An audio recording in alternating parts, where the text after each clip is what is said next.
Friday. Friday. It's Lindia. No, it's Lindia. It's Friday. Good evening. Bubba still shares a pic. We got to turn our phones down. Bubba still shares a pic of a nice bass he caught over 7 years ago. That bass was geriatric. That bass has been long gone, Buck.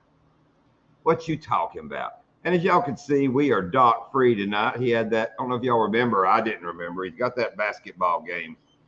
Some with the school where they're gonna do it live or something. Run it on the internet somewhere. So we just hanging out tonight. So if anybody wants to jump up, we got a couple special guests tonight, maybe. A couple people supposed to show up, so we shall see. Mr. Buck in the chat. Talking, boy. Buck, you been drinking tonight. You awful chatty Cathy. I would admit it. And you can come up, Buck. Be brave. Come on up here and talk to us, Buck. Yeah. Come on up. Just don't go outside and smoke. Yeah, hopefully you're not going to have a disco inferno. You or James, either one. I saw where Louisiana's burning. What's up, Kyle? What's up, Kyle? What's up, buddy? There's Rob, Lucky Dad. What's up, Lucky Dad? There's Hello, Chris, Rob. Bogley, There we go. Bogley. There's Rustic. Welcome in.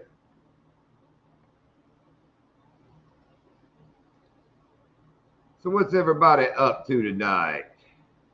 Just a few little snorts. A few little snorts. Hello, Crystal. I see you counting down to your vacation. You got plans? What vacation's coming up? She's got a vacation coming up. She's just counting down the days. Oh, okay. Hang on, I'm trying to do stuff here. I'm not very talkative. I can't remember how to do anything. I don't know what I'm doing. I'm trying to pin that. I don't know why. Why does it open up the internet? I don't want to open up the internet. Anyway, yeah, but we're just hanging out. Like I said, it's nice down here in Florida. It dropped a few degrees. It's not quite as blistery hot. Oh, going to Oak Island. Going to Oak Island. I just saw something on the news about Oak Island. That's not where the money pit is it? That's Easter Island. That ain't Easter Island. Easter Island's where the big not concrete, but the big rock heads are on Easter Island. It might be Oak Island. It might be a different Oak Island. Yeah. But I did see something on the news about Oak Island recently. I mean, like yesterday or today, one.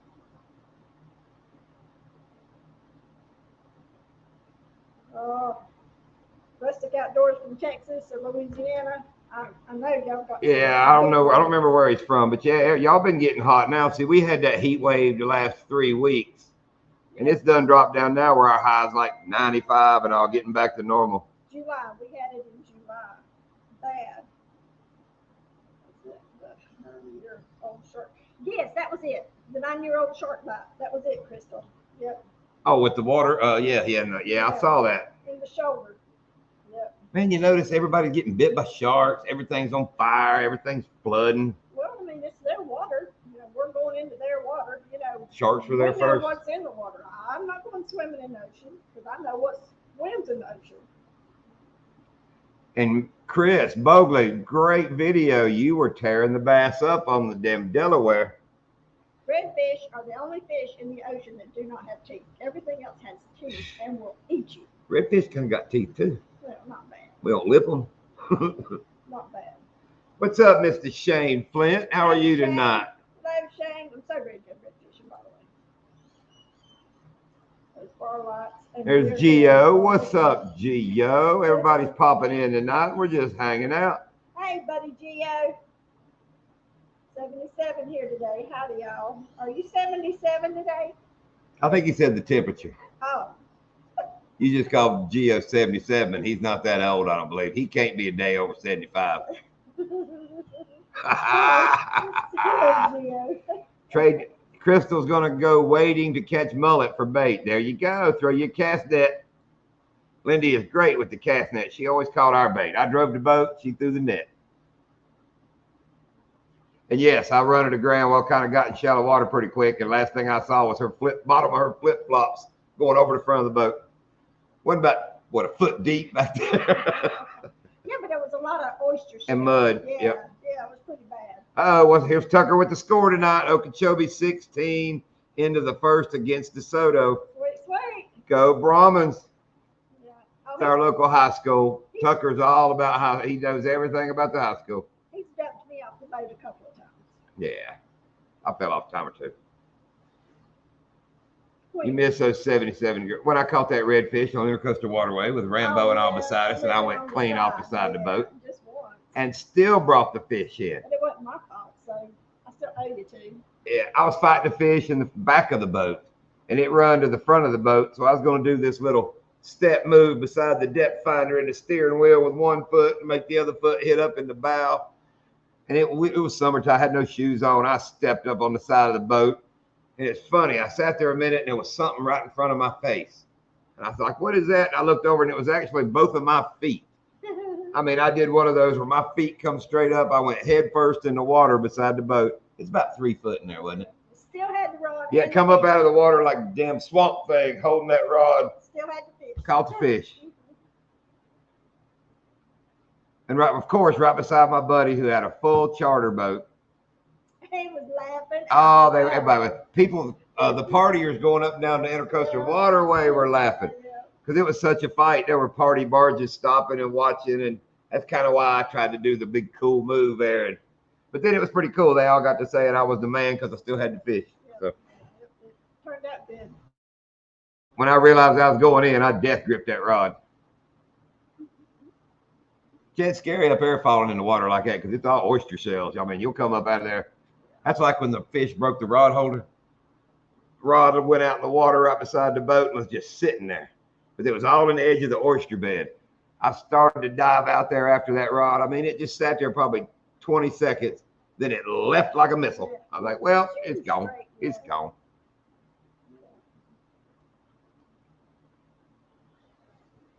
Yeah, I saw Kyle riding around, caught the catfish. That looked staged, Kyle. Was that staged, you catching that catfish? I saw him here where he said he caught a catfish. Uncle Buck, that's classic. We shall talk about that later. But yeah, just the way the bite was. I'm wondering if you didn't catch the catfish beforehand and set up. That was just too perfect of a scenario talking with your daddy, which I wouldn't expect you to tell me now, but in the back of your mind, we'll think about that. I even went back and watched it to see if it looked like that fish was already on that rod.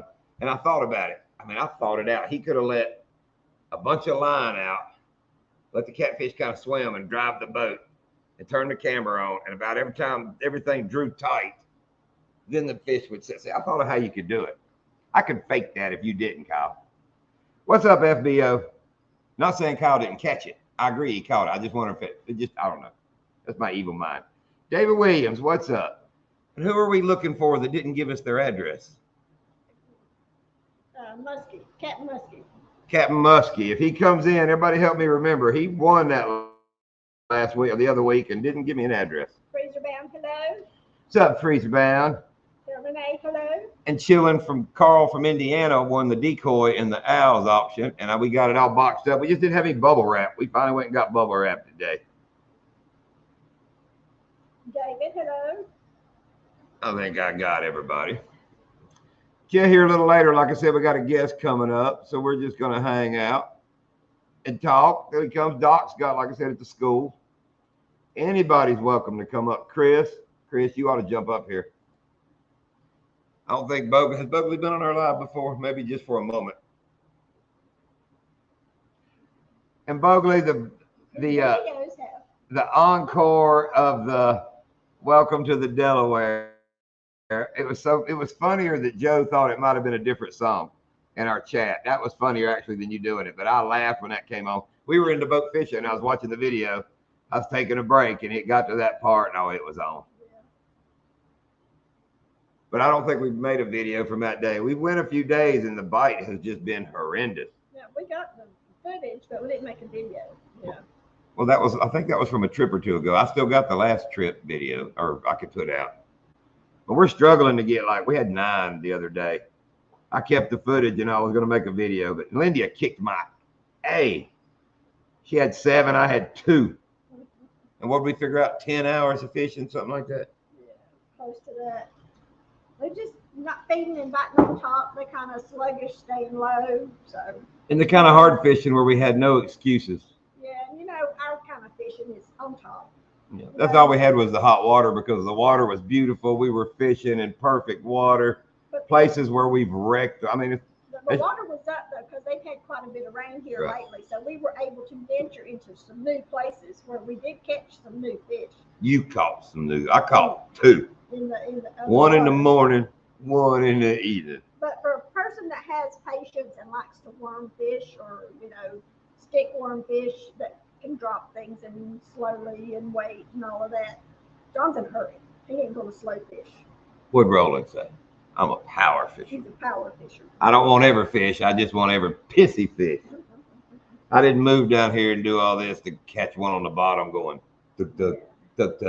ask Try Me Rob. Rob, oh, Try Me knows. I'm not here for the little tug. We want the blow up big fish, yeah. And also, most of the little lakes that we fish aren't deep. Headwater has some deep places, but most of them aren't deep enough to do crankbaits, Well, too grassy too. You can do a chatterbait and you can do a spinnerbait. Shane's good proof of that. No, we hadn't, Crystal. We hadn't done the spinners yet. We don't have a open place to do that because they would get caught in the grass here. Oh, Kyle, I watched your video. Like I said, I could stage that my damn self if you didn't. If you want some pointers how to redo one. But you may have caught it right on cue and all. Like I said, that was just too good a timing. Good morning, Amanda. So glad you're here. So glad good afternoon to her, isn't it? No, it's morning. That's right. It's evening here. It's evening here, morning for her. And it's Saturday morning for her. Are you off today or did you have to work a little? How's the kangaroo business? Are you keeping them all clean and fluffy? And do you vacuum out their pouches? I thought about that. When they bring their kangaroos to get washed, then you wash the outside, do you vacuum down in the pouch? So there's your question for tonight. You're manager now, so you don't have to vacuum. Very cool. Very good. You're moving on up in the world. Very good. Well, what exciting's happened this week we can talk about, Lindy? We don't have Doc here to talk to. We got to talk to each other. Let's see. What did we do? There's got to be something. We had done a lot this week. We worked around the house. I weed eated the ditch. I built a fire today. Then the wind kicked up about 50 miles an hour, and I had to put the fire out. Turkeys and ducks. I kid you not, between 7:30 and 8 o'clock, we had 15 turkeys out here eating corn. First, the 3 toms came in for 20 minutes? And they left. Then the 12 hens came in. Now, the whole time the turkeys are coming in and out, how many ducks did you count yesterday? Over 50. Over 50. They're out there eating, so I can hear the ducks out there right now. Yeah, but the turkeys run the ducks off. Yeah, it's funny watching them turkeys run the ducks back. It is pretty cool though to watch them, I have to admit. Got a heap of exciting things to coming up. On your channel or at work? I mean, you could say business is hopping, because you watch kangaroos, business is hopping. That's classic. Amanda is the boss. She is head roo. Tucker, 24-0. Go, Chobe, go. Like I tell people, we live in a country cowboy town. Every one of those boys probably on that football team go home and grab cows and stuff and bull. We got some country boys. But our little area is expanding and it's growing, and they're paving the parking lots and getting ready to put up some homes. Yeah, Tucker, Lindy is not happy with where they're putting the apartments in behind Home Depot, where you always have to stop for the cowboys to push the cows across the road. I don't know if it's going to be apartments or a housing development. I think it's going to be same principle. Yeah. But I think that's supposed to be all housing. We put a video up a while back of the cops having the road closed so the cowboys can move the cows across. In behind Home Depot. But now that's going to be houses. Yeah. They've sold all that property. Oh, it worked. Like she said, business is hopping. Oh, well, good. Is that your tourist season in the winter or in the summer? Do y'all get tourists? They're getting some red Angus cows soon, goats and horses and alpacas. Wow. Okay, I'm gonna stretch this one, but you can go wrong with that. Chatterbait Kenny. Hello, Kenny. What's up, Kenny? Ain't talked to you in a while, brother. Thought about you today. Found a video, found a couple. I don't know, Kenny, have you seen the one where the dude's somewhere up north running wide open and hits the log and it absolutely rips the motor off the back of his boat? Happened this week sometime. Where? Somewhere up north. One of them, maybe Alabama. I wasn't watching that part. Oh, But it makes his boat does a three. He's wide open. Bam! The boat does a big 360. It's like the bow sticks in the water and the back end comes all the way around. And when it comes around and stops, there's no Mercury 250 on the back. It just broke it off the brackets. I mean, it was wow. crazy. The transom was still there? It had some cracks you could see, but the boat held up pretty well because he takes a picture and I stopped on it. It shows the transom and all. It mainly, where the motor was bolted to the boat, all that was kind of there. It took it off that, the shaft that you steer on. Yeah. It took it from there, just gone. Wow. Gone. It was bug. I shared it with Chris. Gone. But anyway, up to what made me think of Kenny, that made one come up. They sounded like they were from England in a bass tournament running the fastest Phoenix, some 78-mile-an-hour boat, two young kids. But they left from Camp Mac and were trying to be for a tournament. They were about 43 out of like 90 some. And they managed to be the last person in the lock, which is what, about 12 boats, maybe 14 boats, maybe not that many. But they were passing people. And this one boat just made me look like Kenny's boat. I said, oh, shit, oh, shoot. They passing chatterbait. But the canal between, let me think, coming Kissimmee, Hatchnahaw, I guess between Cypress and Toho, that canal, that's where he rolled by some people. I mean, it was, and then the other big canal between Hatchnahaw and Kissimmee, he got some in that area. I don't know, it just looked like Kenny's boat. You watched it today, Minnesota. Yeah, it's everywhere on that. It must have just happened, but yeah, wasn't that the big wham. Did you see one about, Adam was telling me, a big charter boat that goes way off the ocean, and it's like a business owns several boats, and this guy's been working for this one guy for like 20-some years, was a captain, and he took this one guy out and his family or children, and something about the guy kept trying to tell the guy doing the boat to go certain places and go here, and he goes, no. I said, this is what I do, this is where I guide, this is how I do it.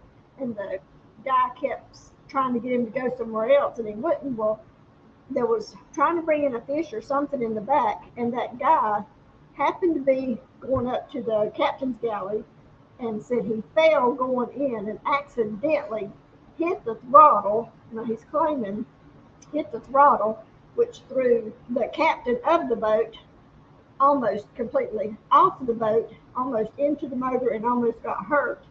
And they had words, and the only part that was videoed was the captain yelling at the guy that took off with his boat. And so that guy lost his job after 20-some years. You didn't see anything about that? No, and I really didn't understand your story. You got me all confused. I didn't see anything about that either. There's a lot of all boats in there. No, I hadn't heard that one. The big pucker effect. Oh, yeah. Because, he said he hit a log, so he felt it about your feet. Under your feet's about the first place you're going to feel the first boom. And then when it hit the lower unit, it's just gone. But that's part of hauling ass. 7-8 mile an hour to zero. Something got to give. No, Alvin Lewis. Which, Kenny, you'll back me up. That's a good thing about Florida. If you learn where your few rocks are around canals, it's pretty much, you're not going to hit a tree stump. Well, we're going to take away stick marsh. Yeah. But you're not usually going to hit a stump or something like that, like Donkey Land. Now it's 6 foot. And there's one concrete cow feeder underwater, but I know where it's at. Well, there was something else we hit. We hit something, day, yeah. And it was hard. Yeah. It was hard. Your ace. That's right, Kenny. Hank. Hello, Hank. What's up, Hank Snow?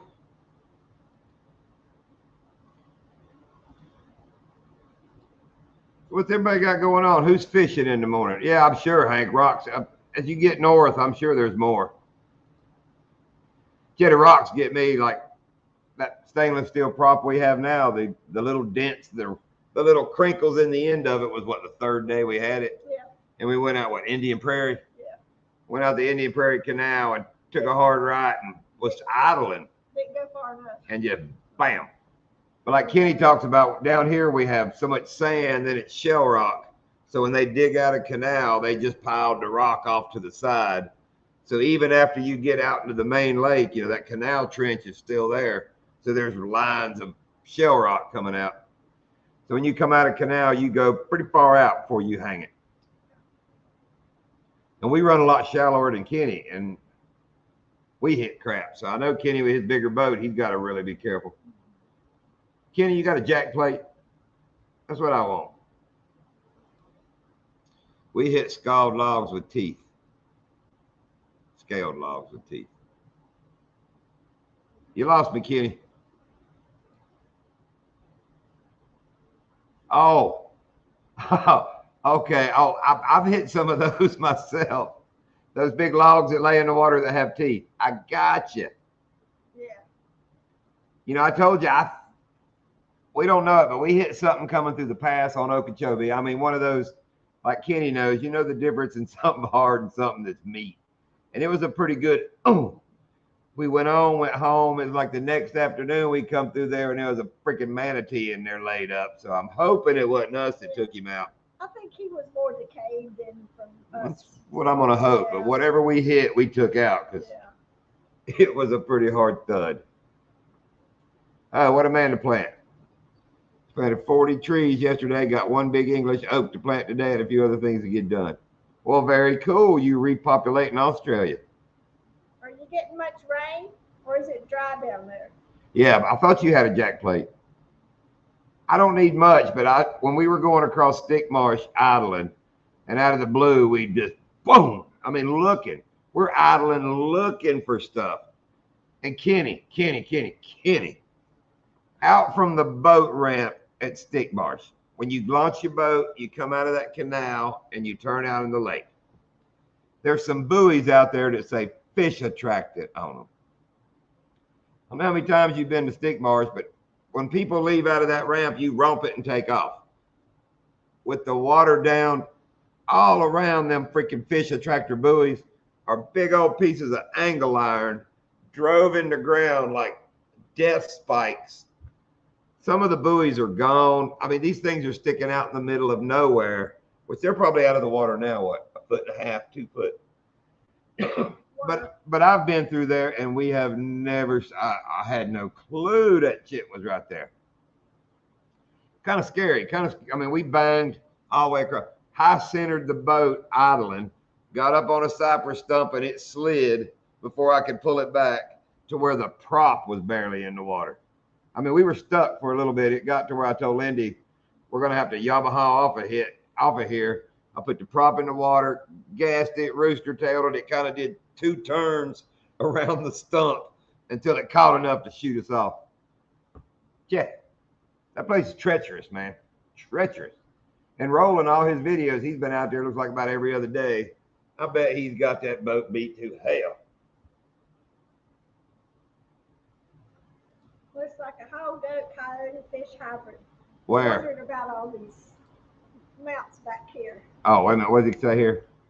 Yeah. What in the hell is the mount in the middle of that bar? That's a gray fox holding a quail in its mouth, sitting on a deer antler that I found at the same time during that area. Shot the fox with my bow, took him a quail, but he said he never uses hunted quail for a mount because they're always blown to shit. So he buys the freeze dried or whatever quail that's in his mouth. And that's an old bass. That's actually one I did not catch. The guy that gave me them old lures, that bass is like from the 50s. You can see it good. It is just, this guy's grandpa had it, something Bo's great uncle. He was going to throw it away, brought it over here. I was like, man, that thing is too ugly to freaking throw away. Then the bobcat that he tackled and Yeah, then the bobcat mounted. shot him in Tennessee. Shot him in the eyeball. Taxidermist said you couldn't have hit him no better with a 50 caliber because it just left a hole. Didn't blow the back out. It was just a 50 caliber hole in the back, but I barely cut his eyelid. It is several species. What if I can turn it so you can see it better? What, the fox? And that's a big bass I caught when I was 10 years. See, I'm pointing with my pointer like y'all can see that. That is so funny. But one bass I caught in the top, one my daddy caught. That helps him see it better. Yeah, I think you can see now a little better. And then we'll go up. You got deer and ducks.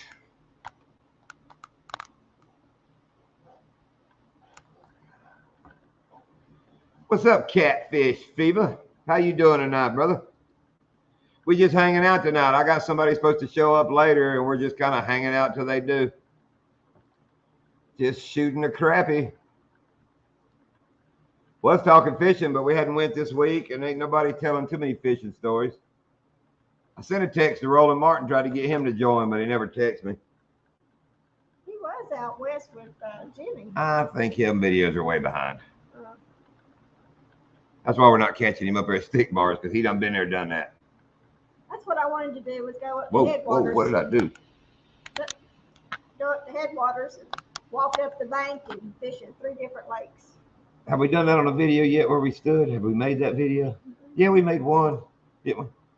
Yeah, there's a place you can go, and Stick Marsh, Lake Garcia, and Headwaters all join together at a little dirt road at a pump station. And you can stand in one, throw over another. You can actually fish 3 of our lakes right there, standing in one place. Oh man, that's a bad word, dude. We don't try to talk about that too much up in here. Hadn't been fishing since the British took over. Wow. I heard they were coming. You know, British are coming. British are coming. You know what Paul said? No. Yeah, never mind. But yeah, that's about it. Like I said, just hanging out.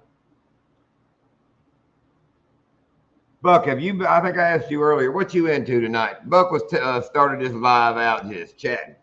Hello, Grant. Welcome. What's up, Creel? You been out on the coast fishing any? Yeah, he's been putting out some shorts. I see them there, but I don't know if they're. Yeah, some of them you can't tell if they're fresh or old ones. Yeah. What's up, Angling Spiders? I saw your last giveaway winner video. And that dude's up north, and he catches. What was the one you caught a gator? It's what, the big old muskie? Didn't I show that to you? Where he makes the comment, big old gator beside the kayak. It's a damn big ass muskie. Yeah, I saw that. That's a big ass fish. I mean, that's an evil looking fish. Yeah. Looked like a gator. Yeah. Man, the last few trips, the gators are coming just right up to the boat. They're getting hot and feisty and just Bogley seen it. angry. How'd Bogley see it? How you know? He said, Sean. Yes. He's just saying hey to him. Oh, Sean, no. I thought he said seen. I don't have my glasses on. Sorry. Seen. I'll translate for you, baby.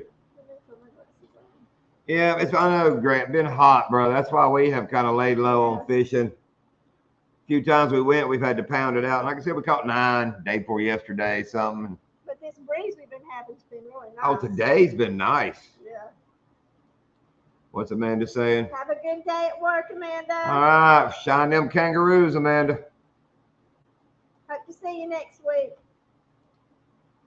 Buck's just sitting around eating pizza in my drawers watching you talk. Well, that sounds like a good thing to do. Aw, can you pull my drawers out? I can sit in one of them. I'm about to say, I'll wedge you right up here. Yeah, Buck, me and him were on texting today, and he sent me a picture of this bait store decal on his truck, his car. But of course, I looked in the background of the picture and said, "Are you at Walmart, Buck?" And yeah, I busted him in at Walmart. How's Donkey? It's water's deep at Donkeyland. It went from 4 foot to 6 foot.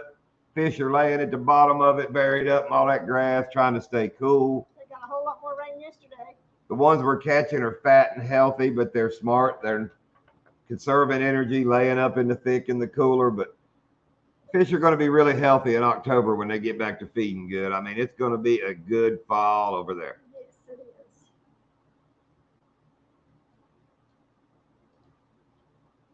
Hey, Rob. Hey, Rob. Rob been laying low. I know, Rob. It's been hot. Yeah. Oh, that's right. That's what you told me. The party supplies were low at the Antler. You had to get napkins, Lysol, and Clorox.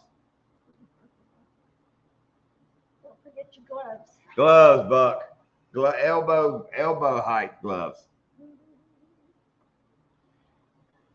Rob, come up here and talk to us. Won't nobody come up and chat? We haven't spoke with Shiner guy in forever. Oh, you gonna get an eggplant too? I think they got them on special. Whoop, that's the wrong one. They may have them on special at Walmart, 2 for $1. Oh, Batty sent Lindy I guess it's a Facebook thing. If anybody's seen it, where the guy walks in, I could say it was decently. He walks into the sauna and like drops his towel, walks in there naked with the other dudes, but they use like a big old summer sausage. It's hilarious. I mean, I laugh. Beverly would like it because the guys in the sauna are midgets, and the guy that walks in is a tall dude. Yeah, he's a big tall dude. So as he kind of scooches by him into the sauna, they recreate it with a big old summer sausage, and he's whopping midgets as he walks in. No, short little people. I think we're saying, I don't think they like the midget anymore. But what are they going to do if they don't like it? They're only about that tall. Well, I can take them out. Whatever they want. I can take them out. What if they identify as somebody tall? Never thought of that. Yeah. I'm short. I'm going to start identifying as somebody about Chris's stuff. I do that already. Damn, I get a little buzz on. I identify as somebody a lot bigger than Bubbly. Looky here. What's up, Rob? Hello, Rob. Talk to me, Rob. Glasses ain't going to help. Rob. Oh, you're said you there, I hear you. everything. We hear you now. Come on. Oh, goodness. That's wrong. We hear you, Rob. I hear that laugh. Mic's on, cam's on. Why can't I hear anything?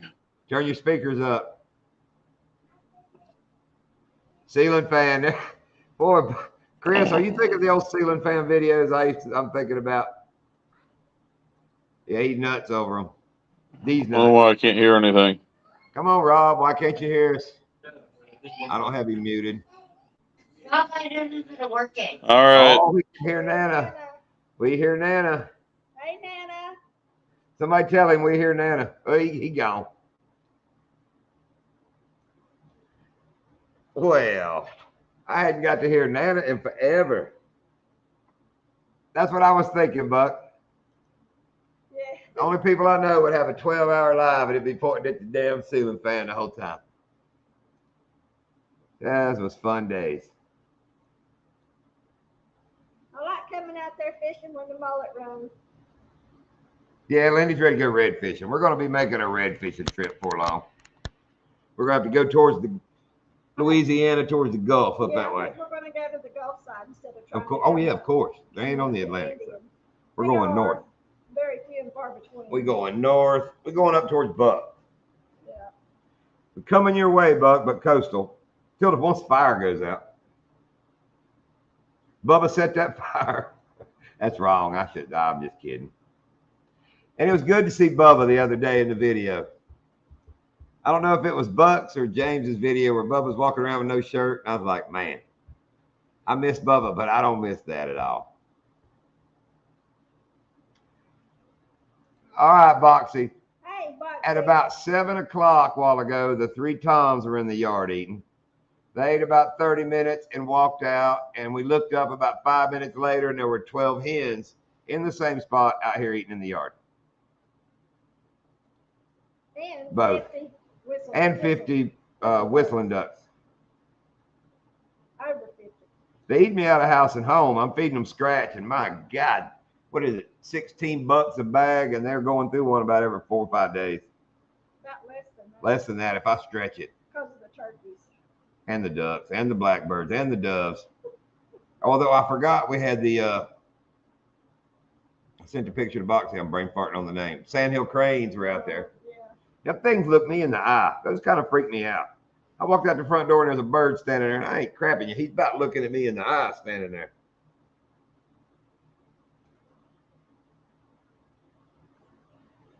You're gonna be missing some. Yeah, Wilson's a fence guy. That's funny. I just saw a YouTube video which has probably been years ago, where Tim the Toolman had a new show. He was like a different dude, but they had the neighbor, and it was funny. The neighbor kind of did the Wilson skit. It was pretty funny. I don't know if they reunion in Boxy, but they damn sure eating. The hens have to be roosted damn near in the yard because they ate out here till about dark. Hello, JV's hanging out. Oh, what's up, JV? Let me tell you a story on that, Hank. Me and Lindy were standing out in the yard yesterday, day before, right before sunset, getting dark. All the ducks are out here eating in the yard. We look up and two falcons, because that's how we argue about them, because we can tell by their head. But when these falcons come across, they go across, we see them fly off. One breaks off. Man, that dude comes back around, and he's going to have him some duck. So you ought to see me. I'm in the yard surrounded by these ducks going, ha, ha, and I literally scared that. When that falcon would swoop, them ducks were so smart. Usually you scare them when they jump up in the air real high. Dude, when he flew over, they went about 2 foot off the ground. Because, falcons got to catch them in the air. And they knew not to get up too high. So every time John would try to spook the falcons, the ducks would just jump just a little bit, because they weren't going up in the air. They knew not. Any other time, if I'd open that door and go, ha, they would go 20 feet in the air, some fly off. No, when them falcons are over, they know to hug that ground. That's like at Donkeyland, there's a falcon by the boat ramp. When we're hauling butt down the canal and spook coots up off the water, the falcon will come get one of the coots that we spooked up. We had a video. It was just too fast to make it out of it, but it flies. The falcon flies beside the boat. We're getting it down through there. The hawks or the coots get up. The falcon flew across the bow of the boat and got one off the trolling motor. It wasn't far from the trolling motor, but it was just out in front of the boat.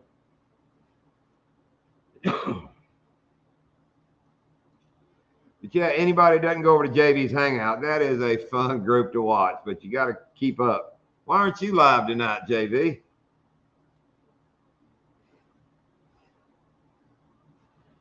But you know how we laugh about being after 9 o'clock? Oh, it's after 9 o'clock the whole time. JV's on when he gets that whole group on there.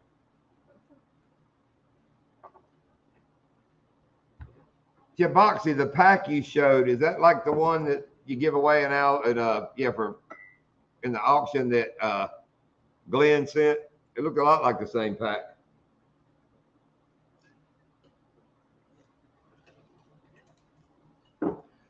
And while you're in here, Boxy, great job with the giveaway or the auction last week. Yeah, you did really good. Oh, you're taking you a break. Oh, okay. I'm sure, dude. Just our live every week, every other, on back and forth the Doc's channel. It gets to be a handful. Yeah. Sometimes we bow out if Doc's running it because, we're fishing and we don't want to quit because of biting.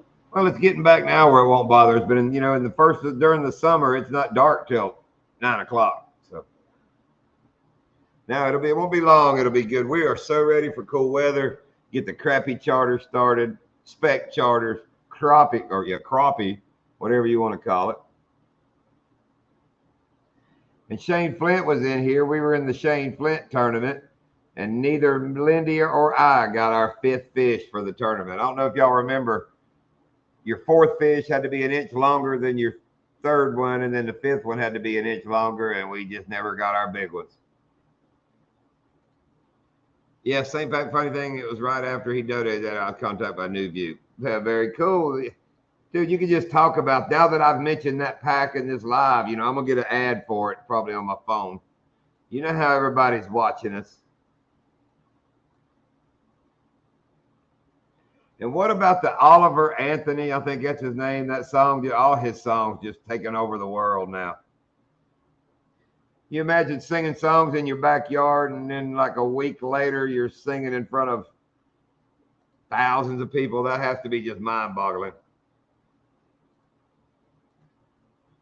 It was, Boxy. It all worked out pretty good. I mean, I was very impressed. Y'all handled it well. It was a community win. You're right.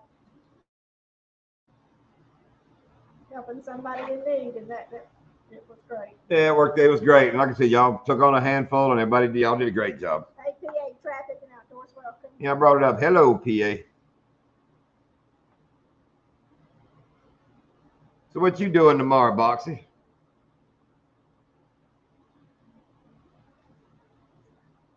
I'm sitting here dead time. We need Doc to jump in here and do a damn Christopher Walken. He could have got Michael Jackson to come in. I think we're going to go to Donkeyland tomorrow. We are going to Donkeyland in the morning. Going to Donkeyland in the morning. Yeah, we haven't been in 2 days, so we haven't been there in about a week or more because we went to Jackson, went to Garcia, Stick Marsh. Those are all places we didn't even make a video from. Mm-hmm. I don't know if y'all know we have a thing. We try to get 10 fish for a video. That's kind of like our threshold. We had 9 the last trip. Oh, hell. There's our man. What's up, Shane? Yeah, Shane, welcome. What Boxy said. how's everybody tonight? We doing good, Shane. The best thing is everything is in except 2 checks. We're waiting. Everything else should be getting sent out. Very cool. Very good. Did the young kid pay his, the Ryan kid that was just on and on? You don't have to tell me if you don't want, but I'm just curious. I was worried about him. But speaking of the auction, Mr. Shane Flint going on the big deer hunting trip. Yeah, I'm pumped about that. I'm jelly of that one. I am jealous of that one. Yeah, I reached out to Jake today, and he and I talked about some time frames, and he sent me pictures of some nice bucks. So I'm sure. I'm ready to go get one. So I So what do dusted you off think? the boat today. But you are so So what are you thinking on? You going to rifle hunt, muzzleload bow? What are you thinking? I don't shoot anything with a smoke bow. I only shoot everything with my longbow or my recurve. Okay, So- I could. I knew you hunted, but I couldn't remember, the statistic. Cool. The sweet, you're going to longbow one, huh? Well, I Yeah. was I'll probably go recurve. That'll be on the- cool. Yeah. So I'm really excited. I'm shocked that I got it. I won the auction, and it was awesome to be. Boxy did a great job on that. All those Yes. guys. Yeah, it was awesome. And Steve from Wyoming, when he won the pig hunt somewhere in Florida, my phone went off. I looked and hit in capital letters. It said, "You're going on the pig hunt with me." And I was like, "Why, yes, I am, Steve." And I heard those guys telling Steve, he could get them with a rifle, bow, spear, whatever. That's what I think of, he says I'm going with him, so I'm taking the 2 spears with me. I got my own pigs, but if I can go somewhere else and try to drop a spear on one. Yeah, that'd be a challenge though. I mean, it's tough. I've got a few pigs with my recurve. Boxy, I don't know. You put that. I'm going to use the new recurve. If I feel comfortable with it, I may do it. I may. I have my own. I've had a custom made recurve for years, but if I feel good with that 55 that I got from the auction, I may take that for sure. So yeah, I've killed a few pigs with my bow. Back before we moved to Florida, I used to go on that hunt on that island off the coast of Georgia, and it was a deer hunt, but you could shoot whatever pigs you come in at. We got several pigs. I got to shoot one walking down the trail. That was one of my best ones from the ground. It's the only one I ever shot with my bow from the ground. yeah, I got 2 very in good to see you back. California. Go ahead. What, Shane? I said I got 2 pigs in California from the ground, but I will tell you, it's a little sketchy when you get a bunch of pigs around you. They got tusk. You gotta be careful. Oh, PA, I have killed many a deer with my compound bow, and started a long time ago. The hand me down from my daddy. PA, I know you've seen my other wall back there. It's just slap full of deer. Not Ossabaw, it was Blackbeard Island. We'd go twice a year, probably from when I was 13 to we were married and I was still going up, and probably 35 or so, somewhere in there. With my dad, my uncle, all their friends. I mean, there's some crazy. It's pretty wild, Shane. You get out there and we'd go, you could scout up until the day before the hunt. So we'd go like 4 days before the hunt, pay a guy to take us out on the island and just tromp around for 2 days. Then we get on the island. You camped for a week and hunted for the 5 days. So you're on this island technically like 6-7 days. And man, it's just, and back in the 80s and 90s, there'd be 500 hunters on there. Oh, And wow. then by the end of it, it'd get to be 100 maybe. And what's Yeah. funny is we'd all kill more deer the more people, because we'd walk way to the outside edges, because most of your people go right outside of camp, go into the woods. Right. So we'd walk out on the beach, shot so many deer out on the beach, which is just crazy to me. But that's where they go hides, out in the sand dunes and all. Yeah. First day I wouldn't see a deer first day. Second day I'd probably see 40. Third day you're seeing 100, because they're all just coming by you, leaving the woods, going somewhere. I watched them swim to other islands getting out of there. Yeah. When the deer start getting pushed like that, I mean, they'll do some strange things for They sure. do. Swim across rivers, lakes, whatever. My big thing was to get out in those outside edge marshes, and it'd have the little hammocks, the islands, a little hump way out in the middle of this marsh, had like 6 trees on it. And I'd get on one of them, and like I said, you wouldn't see nothing because nothing lived out there. But when they pushed them out of the woods, they were coming. I mean, they were coming. Hello, the bed files. Welcome. What's up, bud? But yeah, that looks like it's going to be isn't it a Pennsylvania hunt? No, it's southern Ohio, just north of Oh. Cincinnati. I'm looking over Thanksgiving, hopefully going to go up with Rob there, that try me up to Ohio somewhere at muzzleload hunt. Yeah. All right, deer hunting. Go ahead. I'm debating on going early or right in the middle of the rut. Right. I got to really look at the calendar, because I want to take advantage of the rut for sure. But Yeah. man, a lot of times you can get that big boy in the pre-rut. As soon as that first frost. Yeah. Or earlier in the bow season when he's still a little bit on a feeding pattern and all. I mean, plus earlier bow season they hadn't been run quite as hard. Mm-hmm. But the rut, none of that matters. So you just got to decide. Yep. I would probably go rut, since it's like one of them dream hunts. If you were going to sit down and write the perfect scenario, would be Ohio with your recurve during the rut, would probably be one of those things you wrote.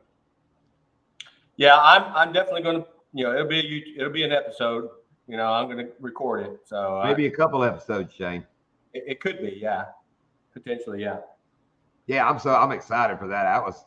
That just blew me away there. I was like, man, and what, putting you up in a hotel room and all? Am I not mistaken? Yep. He put me up in a hotel, and he's got access to some really good property. And like I said, I bet he sent me 5 pictures today but right there, they were in the 175 to 185 class bucks. So. Wow. That's that big day for Dirk was 140, wasn't it? I know, Buck. Them bows, bows are sneaky. That you got to catch them really rutting when they're getting after the arrows. It's a short little window right there. Yeah, because that one right there is like a 140. That 11 pointer right on the one end. So you talking a whole lot more than that one. That's still, man. Yeah, you pointed right one. It's going to be hard for me to pass up a 140, 150. I'm a traditional hunter, so I can't reach out and tap them at 50 and 55, 60 yards. I'm good to 25 for sure. 30 is the end of my range. And you know how big they look at 30 yards? They look really big. I shot that dude at about 30 yards with a 308. Yeah. But he bow hunted. He got in within 30 yards, and I bet we stood off freaking 5-6 minutes, if we ever got to shoot him. Just like bow hunting. I mean, him looking. I'd shot a doe early, kind of aggravated. We got there late. I was about half sick, trying to get him a stand. Doe runs down the mountain, gets right, on a mountain when they get just eye level with you. I'm trying to pull my pack up. She runs down there, looks up, and starts blowing. So I stand there and freeze for a little bit. When I walk down the woods, I got a T-shirt on. My coat and everything's down around that pack, and it's cold. So I stand there a little while. I'm like, frig it. I just pull my pack up. She's blowing. I get my pack hung up, get my rifle pulled up. She's still blowing. I was like, I know how to make you quit blowing. Bam. I go back to my business, get dressed. She flops right there. And about 45 minutes later, he comes creeping down the hill. And I'm pretty sure she ran down the hill probably because he was on her tail if I wouldn't have shot her. But she was blowing, so it may have all worked out for the better. But he was standing Yeah. probably 20, I think he was standing 20 yards from her, so he was looking for her. But he had me pinned, yeah. you know. I'm right there above him. Hell, I wasn't 20 feet off the ground in a little old tree. I mean, he had me pegged. Or didn't have me pegged, but I couldn't move. Yeah. You know, the one advantage that, you know, with a gun, there's an advantage with a gun because once you get your gun up, that's easy to hold, right? Yeah, oh, I know. Yeah, but now with the compound, if you're bow hunting, you can pull back and draw and hold for, you know, a minute or so. Yeah, yours gets harder as you pull. Yeah. With me with the recurve, I've got to wait because it's just boom, you know, it's gone, right? So I've had several recurves. I just didn't hunt with them. You know, I've shot many. This guy that hunted with us, Dr. Hart, he was recurve only. And funny story, I know I'm a story person, but with the recurve and Dr. Hart on this island, Dr. Hart was kind of goofy. He's one of those guys that was a good doctor, but common sense was few and far between. He's literally sitting up his deer stand, holding, you know, you're in the stand from daylight till dark, holding his recurve, has his arrow in his hand. He's sitting there going, dome, dome, bumping his arrow shaft on his bowstring, thumping it. What do you think happens when a dummy does something like that for more than a minute? He cut his bowstring with his broadhead. You know, no extra string with him, walks back to camp. I think my daddy had some my old man had like a bear takedown recurve. It was like an emergency bow we took in case somebody's other bow went down. Got a string back on it. That night he was showing somebody how he cut his string, got his bow out, got his arrow out, thump, thump, cut that string in camp, showing how he did it. Dr. Hart wasn't a very smart I got thousands of stories on that man, but that story right there sums him up. Yeah, I'll tell you what. When you cut your bow, my first bear I shot up in Alaska, I got all excited because I literally got up in my stand, and the bear walked in, and I pulled my arrow out of my quiver and ran it this way to knock it, and I cut 3 strands off my bowstring. Yeah. And I still got the bear, but I remember going, why in the hell's my bowstring all frayed up? Because, you know, it's got 12, 14, 16 strands in it. Right. But, well, that was a lesson learned right there. That was my first bear. It was a smaller bear, but man, one more strand, I would have never got that arrow off. Yeah, because it's already losing. I bet with 3, it lost a little bit of pounds. You know, maybe not a pound, but it's already moving. Yep. If you ever get the chance and you go to Hickory to see John, your friend, have him take you over by Dr. Hart. It is a complete recreation of. I bet he knows what it is. Oh, okay. Tell him what it is. I bet your buddy, if he lives there, Hart Square, it's like all these log cabins he collected from everywhere, and they've built this whole town. It's like in it's a bit from Hickory, but it's in that area. It's in Vail. Vail. Yeah, Vail. But it's a whole town Oh, yeah, built from log cabins. Yeah. I definitely want to go see that. Yeah. I definitely got to go check That's that the out. Dr. Hart he's talking That's about. right. Crystal remembers. Did you work when that was the company, Dr. Crystal? I forgot. You probably know it. But yeah, Dr. Hart, my dad put up like his first 4 cabins in there. My dad, my uncle, and me as a kid did that. They were friends with Dr. Hart. The fallow deer I have on the wall come off that farm, right where all that's at right now. You know, I shot one of those fallows when I was probably 14. But Shane, we're going to make room for our special guest tonight. Okay. So if anybody has questions, I know we got some stories. Welcome, Retro Bassin. Howdy, y'all. Welcome. Happy Friday, everybody. How's it going, Chris? It's going all right. It's going all right. First, let's make a little announcement. Chris, what state do you live in? Yeah, I'm officially a Florida man at the moment. Florida. Awesome. There we go. We're gonna have to move the triangle into a square one day, I guess. As you can tell by the pretty glorious retro studio behind me, you know. Yeah, you're not even set up, nothing. Not Chris, enough. have you You ever don't met have your glasses on, Chris. Yeah, I think I have met Shane. What's up, buddy? Shane is doing it with these free online tournaments. Oh, Shane wow. has a really great deal going on. When you get down here and all, you're gonna have to enter one and win it retro style.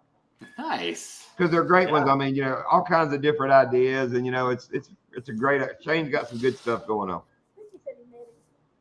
Yeah, he had it in here before, but probably didn't know. Oh, okay, yeah. Hello, Mark J. Larson. Sorry.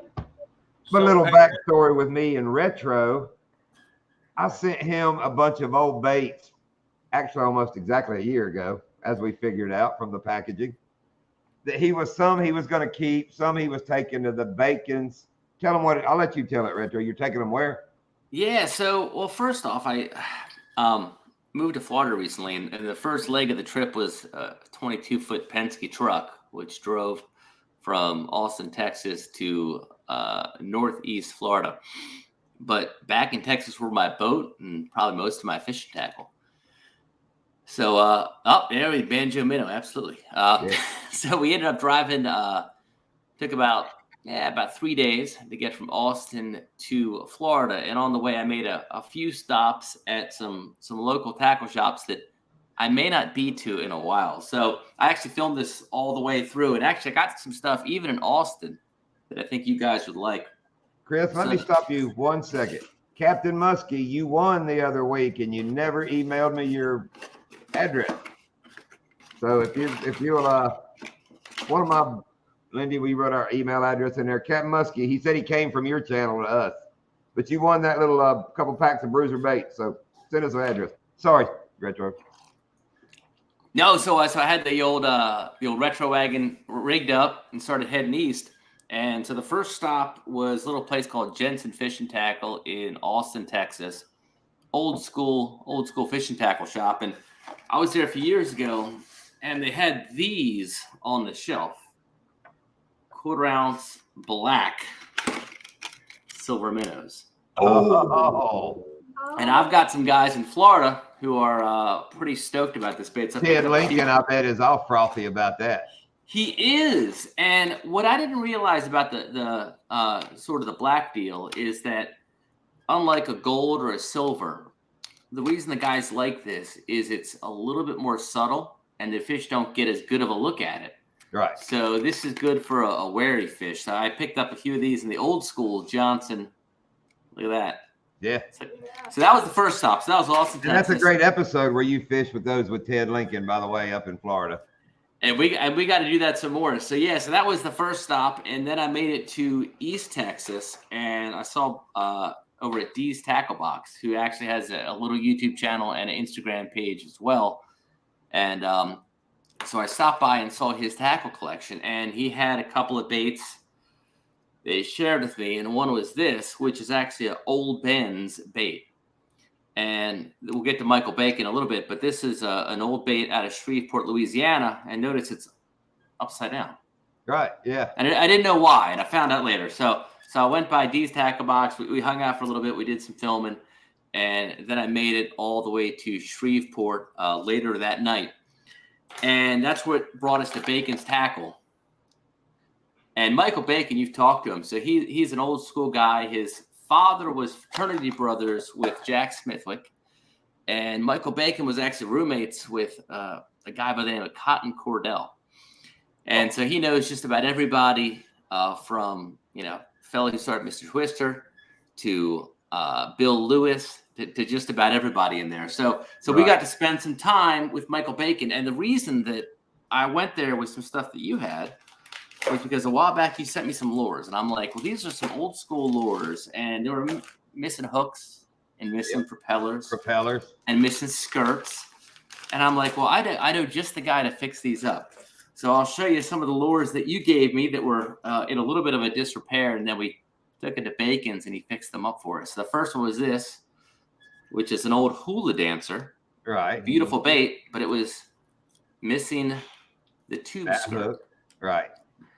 And so this is a genuine latex tube skirt. And I didn't know it, but Michael's father at Old Ben's at one point made every tube skirt, about 90% of them for the industry, including Strike King, including for Arbogast, H&H. They literally made about 90% of all the tube skirts in the market. So he's still got a bunch of dead stock tube skirts. This is an old one. And I thought that So little orange, he fixed it with the vintage stuff, the right stuff. I thought that was sweet. That's too sweet. So you sent me this one, was a little crankbait of some Right. sort. We still couldn't identify it, by the way. Right. But I think that it is either a creek chub or a Shakespeare or a pawpaw. And we added a little bit of a hook to it. Sweet. So that's- We'll catch something on that. And then this is an Oh, old whopper stopper. It's missing Yeah. both hooks. Yeah, it So- didn't have any hooks or anything on it. It Yeah. had no hooks. So this is another company out of, I think, the East Texas, Louisiana. Hold that from the front. It's kind of like a chatterbait. It is a little bit like a mud bug. If Yeah, Yeah. kind of a chatterbait on the front with a body. Yeah. see that, That ought to have some crazy action. that'll dig down there. So yeah, well, we need a little bit of deeper water to fish that one. But the ones that we were most excited about Yeah. were Florida baits. the Florida baits, and these are either Jim Pfeffer or somebody similar to them. And I think this is the first one you sent me. Was Right. this dude? And this thing was missing a hook or two and missing that The rear propeller. propeller. Yes. Check So what's it crazy out. is not only did Michael have the hooks, which are probably 30-year-old hooks, but this is the actual propeller from the bait that he had a whole jar of. oh. Yeah, he Supposed to cover the one that he did that got up on his field. yeah, he sent me the bacon. Is it Michael? Yep. Dude, I cannot keep from calling him Kevin Bacon. That's going to be my downfall. If he comes fishing, I'm going to end up calling him Kevin Bacon sometime. But That's all anyway, right. he showed me him hanging his that I gave him on the wall, and it hung beside a couple just like that. He did. He did have a couple just like that. He was in love with that brown one, but we got this one, and then we got this one as well, which is a pretty cool Propeller one. added and hook. And this is, I think, sort of the predecessor to a color known as spotted ape, Spotted which is an old school color. It's like a green back with a yellow belly, and it's got a little bit of silver in the head. That's a How really old do you unique think- color. How old do you think that bait is? What time period? So he seemed to think this is the newer one of the two. He said this is the older one, but man, these are before my time. It's an old school wooden. It's Right. got the old hook hangers in it. Yeah. 50s, 60s. You'd think so. Yes. And we're So how going would to you catch fish fish that? on it. And we're What do you going to think? catch fish on them. It's great. I'm ready. Donkey Land News. I will chug that along the top. Something will eat that. Look at that color. Isn't that cool? Yes. Yeah, that's real cool. And so we got to spend some time, but so he does all kinds of cool stuff. So do want to show you some of the other Bacon's baits. So he got into making baits because his father was a bait maker. And the old Eager Bait Company, what they used to do is take a frog skin and put it on a lure. So he's got a whole line of these that he makes custom. He only sells them in the shop. He doesn't ship. And this is a bacon frog skin bait. for That's folks. actually frog skin on that bait. So he actually takes frogs that were just harvested for, I guess, eating in restaurants. And this is one. It's like an old devil's horse. Right. So I got one. This is pretty cool. Like a Magnum torpedo. Oh, Is that And not great or what, Shane? that's awesome. I want 10. Isn't that wild? So he's got one. So this is interesting. So there's a bait from Smithwick called the toothpick. So they discontinued so many cool baits from Smithwick. So this is his called the shoe pick. It's like a little, sort of like a little devil's horse without the blade. Yeah, Got a little is weight that on a the frog tail. skin as well? Yes, sir. Yeah. that's Signed by amazing, Michael. man. That's amazing. You got that little peanut. Oh. Those are money. That's And then my favorite. So this is the coolest one. This is from Smithwick. I think it's called a Jingle Bob, and it's a And weedless those are- one. Ted, those are actual frog skin on the lure. Yeah, look at that. That's pretty. Yeah, look at that. I don't know if grass would eat, but if you could finesse it through there, oh, they're going to get hooked up. So that was pretty cool. But the sort of showpiece, the reason that I Oh, went there's to more. Bacon's was this. The Rolls Royce. Uh-oh. So there was a guy by the name of, I think his name was Royce Jones, and he was the guy who had all the lathes for Smithwick. It's how they basically take a chunk of wood, kind of looks like this, and they spin it, and they make a devil's horse or whatever baits. Yeah. So right before Pradco purchased Smithwick, they were going to come out with this bait, and they never did. So what it was basically like a devil's horse. This is in a spotted 8 color, but if you look at it from that angle, it's got a little keel. Keeled. Oh, I bet you can get that walking the dog. And so Michael Bacon purchased the lathes from Royce Jones, and he started making these. So this is an unreleased Smithwick bait that he still makes in extremely small quantities. It's weighted, and he said this thing just cuts up. Oh, Can I ask a dumb question, Chris? Go back to that bait. Yeah. That hook's not in the center. So there's 2 of them. So this one is, right? So this one's in the center. Right. Oh, that one was? Okay. That one is. Now look, but I saw this one sitting That there. was the one yeah. And look, and it's got a hook. It's sort of off sides. And I'm like, Right. What's that about? And he goes, well, it cuts up normal, and you stop it. It flips on its side like a minute. Oh. Yeah. So so I got 3 of them. So I got that one. I got this one in a spotted 8. And then I got this one, which is, I think, a chickapin brim color. You imagine dragging that over a spot and it just go whoop like that right over the big But one. it's got that little tail, that little weight right there. Yeah. And that little keel. But it looks like a Smithwick, doesn't it? It does. It looks like a devil's horse. Same eyes. Yep.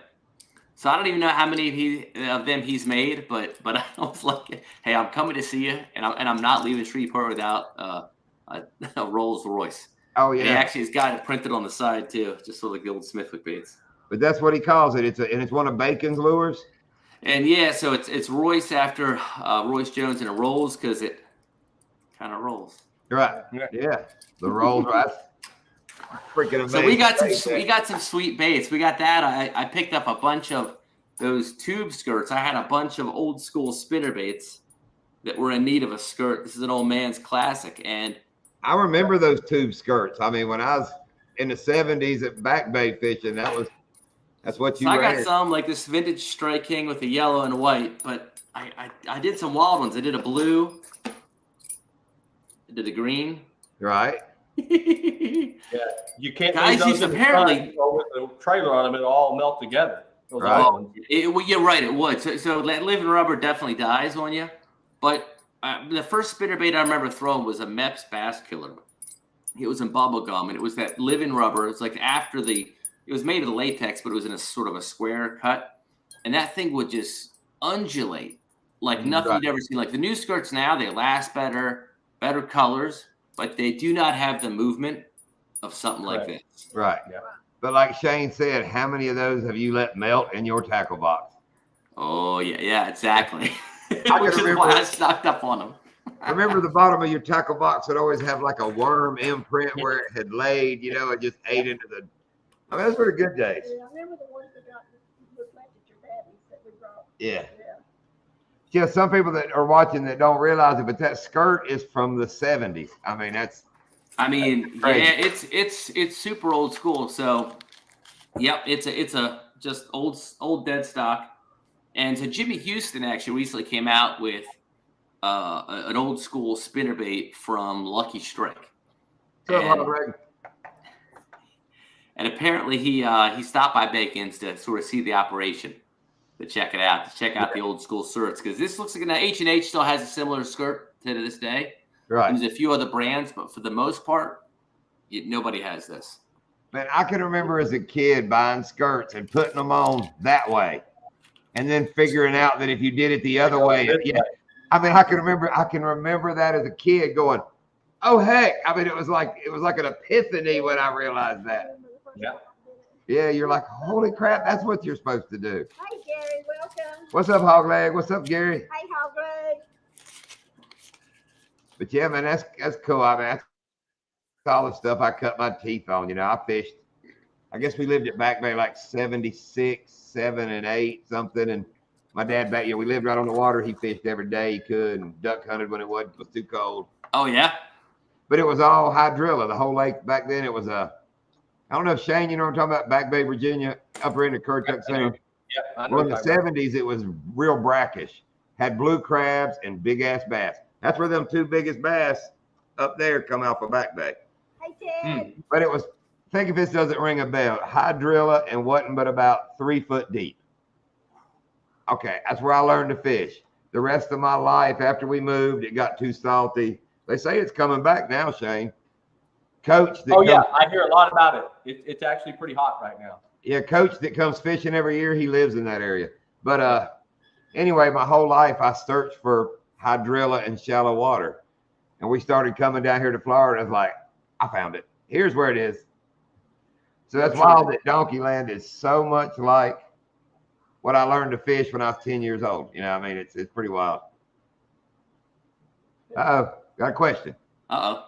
For Shane? No, I am not from Albany, Georgia. I'm in Virginia. So that's an imposter. That's not the real Shane Flint. This is the real Shane Flint. This is the real Shane Flint. AKA former MIB. Yes, he was definitely, and Chris, we didn't tell you that. We all kind of believe that Shane is either a man in black, you know, some kind of operative government. And I don't want to say it out loud, but, you know, we kid that Shane to Ted, you know, off the hook. Dude, he texts me and goes, do you know Shane's address? I was like, yeah. So Shane knows and I know. You can say whatever information you want, but you know your address. Ted was like, that kind of hits close to home, doesn't it? I said, it really does. He has a very military intelligence road that he lives on. Very military intelligence sounded. Oh, it's funny. But yeah, good enough that I saw a short came across where these people are saying they're filming an old MIB building. Well, Shane, that's a pretty cool building to be empty like that, wasn't it? Yeah, it was. I shared it in the four-way with Bugley and Joe and Doc, and Joe commented, I think I saw a Shane Flint sticker on one of those desks. Now, hey, John, the building that I did send you, that is my current building I work in. Oh, that is your current building? Yeah, I do work in that building. Yeah. That's a badass. Where's that at, Shane? It's in Virginia here, Reston, Virginia. Chris, it's a very high-tech looking building. Yeah, Shane, let me see. I bet I still have it. Shane is definitely somebody. I'm a fisherman. That's what I am. I know you are, but hey, Chris. for a minute I didn't think the link worked anymore. I was going to say, oh heck, what did you do? Yeah, that's the building I work in. Yeah. That's the building Shane works in. Yeah, you're MIB, Shane. I think I saw that in that movie. Will Smith come out of there. Gary said you're something, all right. Yeah, Gary knows. He's known me for 35 years. See, Gary may be in on it too. He's probably the boss. He just plays it off better. Yeah, he's good at it too. He lets you take the heat, and he just kind of flies under the radar and does all that. Yeah. Because, you know, I heard that Tom Hanks is a hitman. So You never know. anybody heard that conspiracy theory where Tom Hanks is actually like a government hitman? That'd be a tough one to be if you're Tom Hanks. That is a long stretch for a conspiracy theory. And he's not a very smart man. Yeah. Hey, Chris, I'm not asking you your address or anything, but what part of Florida did you move into? Northeast Florida. So Okay. we did the Google map. I'm a minute or two from Donkeyland, unfortunately. Yeah, he went way north. He's trying to ease into Florida. He's originally from Maryland. Yes, sir. Even though you went to Texas for a little bit, you know, he wants to dip his toes in that Florida humidity. I think a little at a time he'll work his way south. Exactly. So if you're in Northeast Florida, you're almost in Lower Alabama, but really Lower Georgia. It's Lower Georgia. Georgia's on the other side of the St. Mary's River from us. So that's Okay, where we're at. I know where you're at. Yeah, so we're at Amelia Island. So we're super pretty far north. So I still got to figure out the fishing scene here. I got the old bass boat in the garage, but I'm a little bit scared to get it anywhere near this saltwater. So I'm like, well, gosh, I do it and it's a job, man. I regret doing it, but I do it. But anyway, so you're living on the river up there at the Georgia line?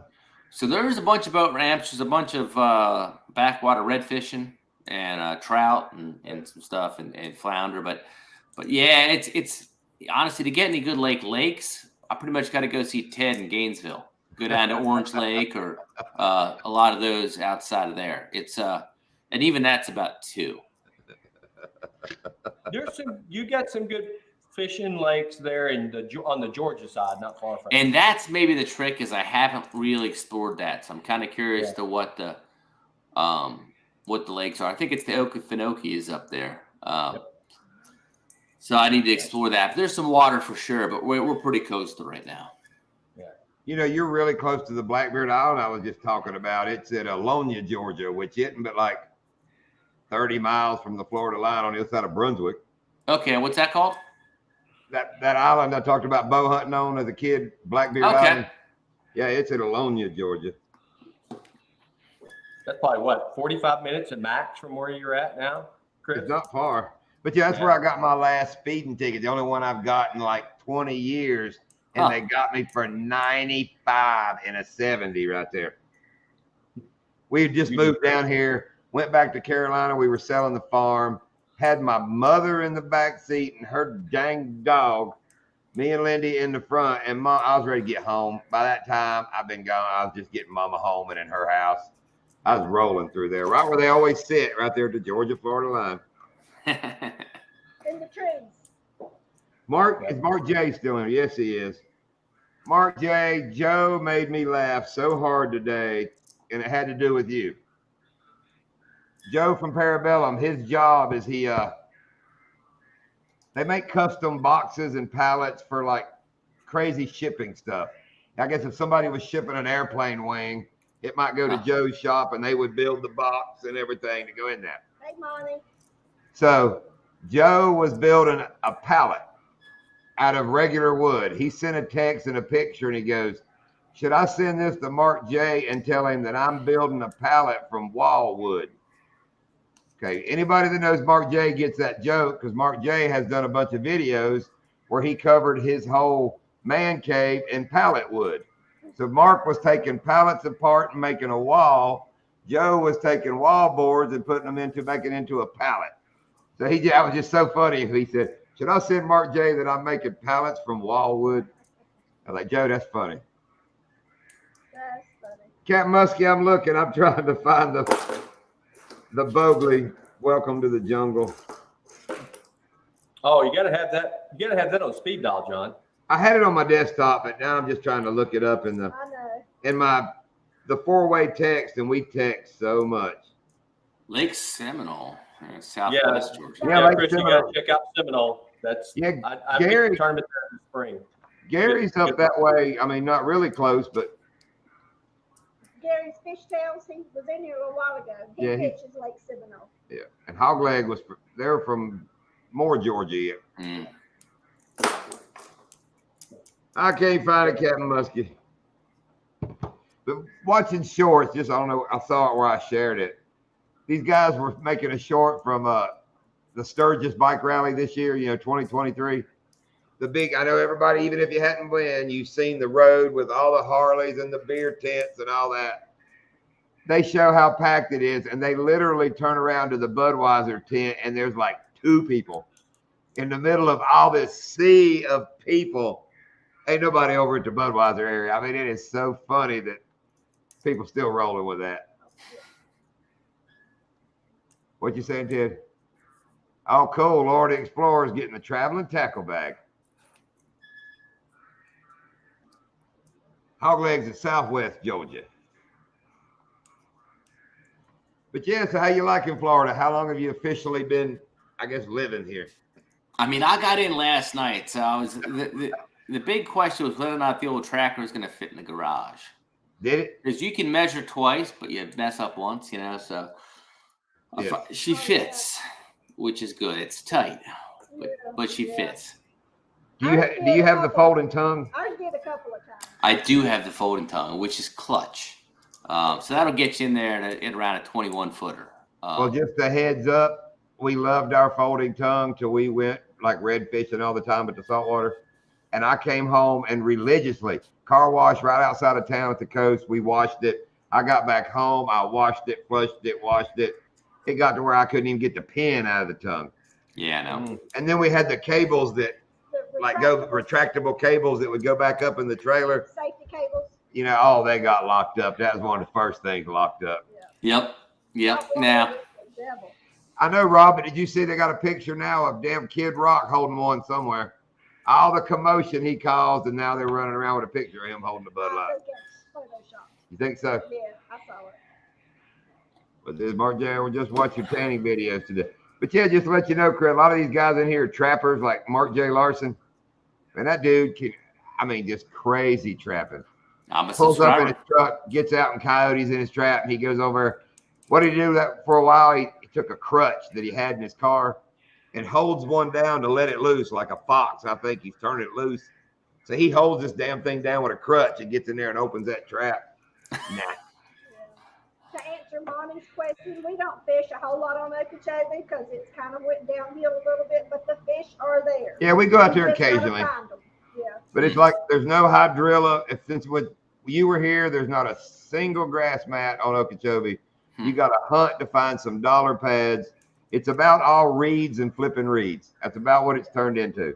But they have sprayed and let the water get up. I mean, all those mats you remember, if it's been years, are gone. Yeah. The monkey box is no more. All those mats back in there it's gone. It's gone. It's just gone. Yeah. For years been gone. Yeah. They did all that spray and then Irma hit and just ripped. I mean, it's just gone. Yeah.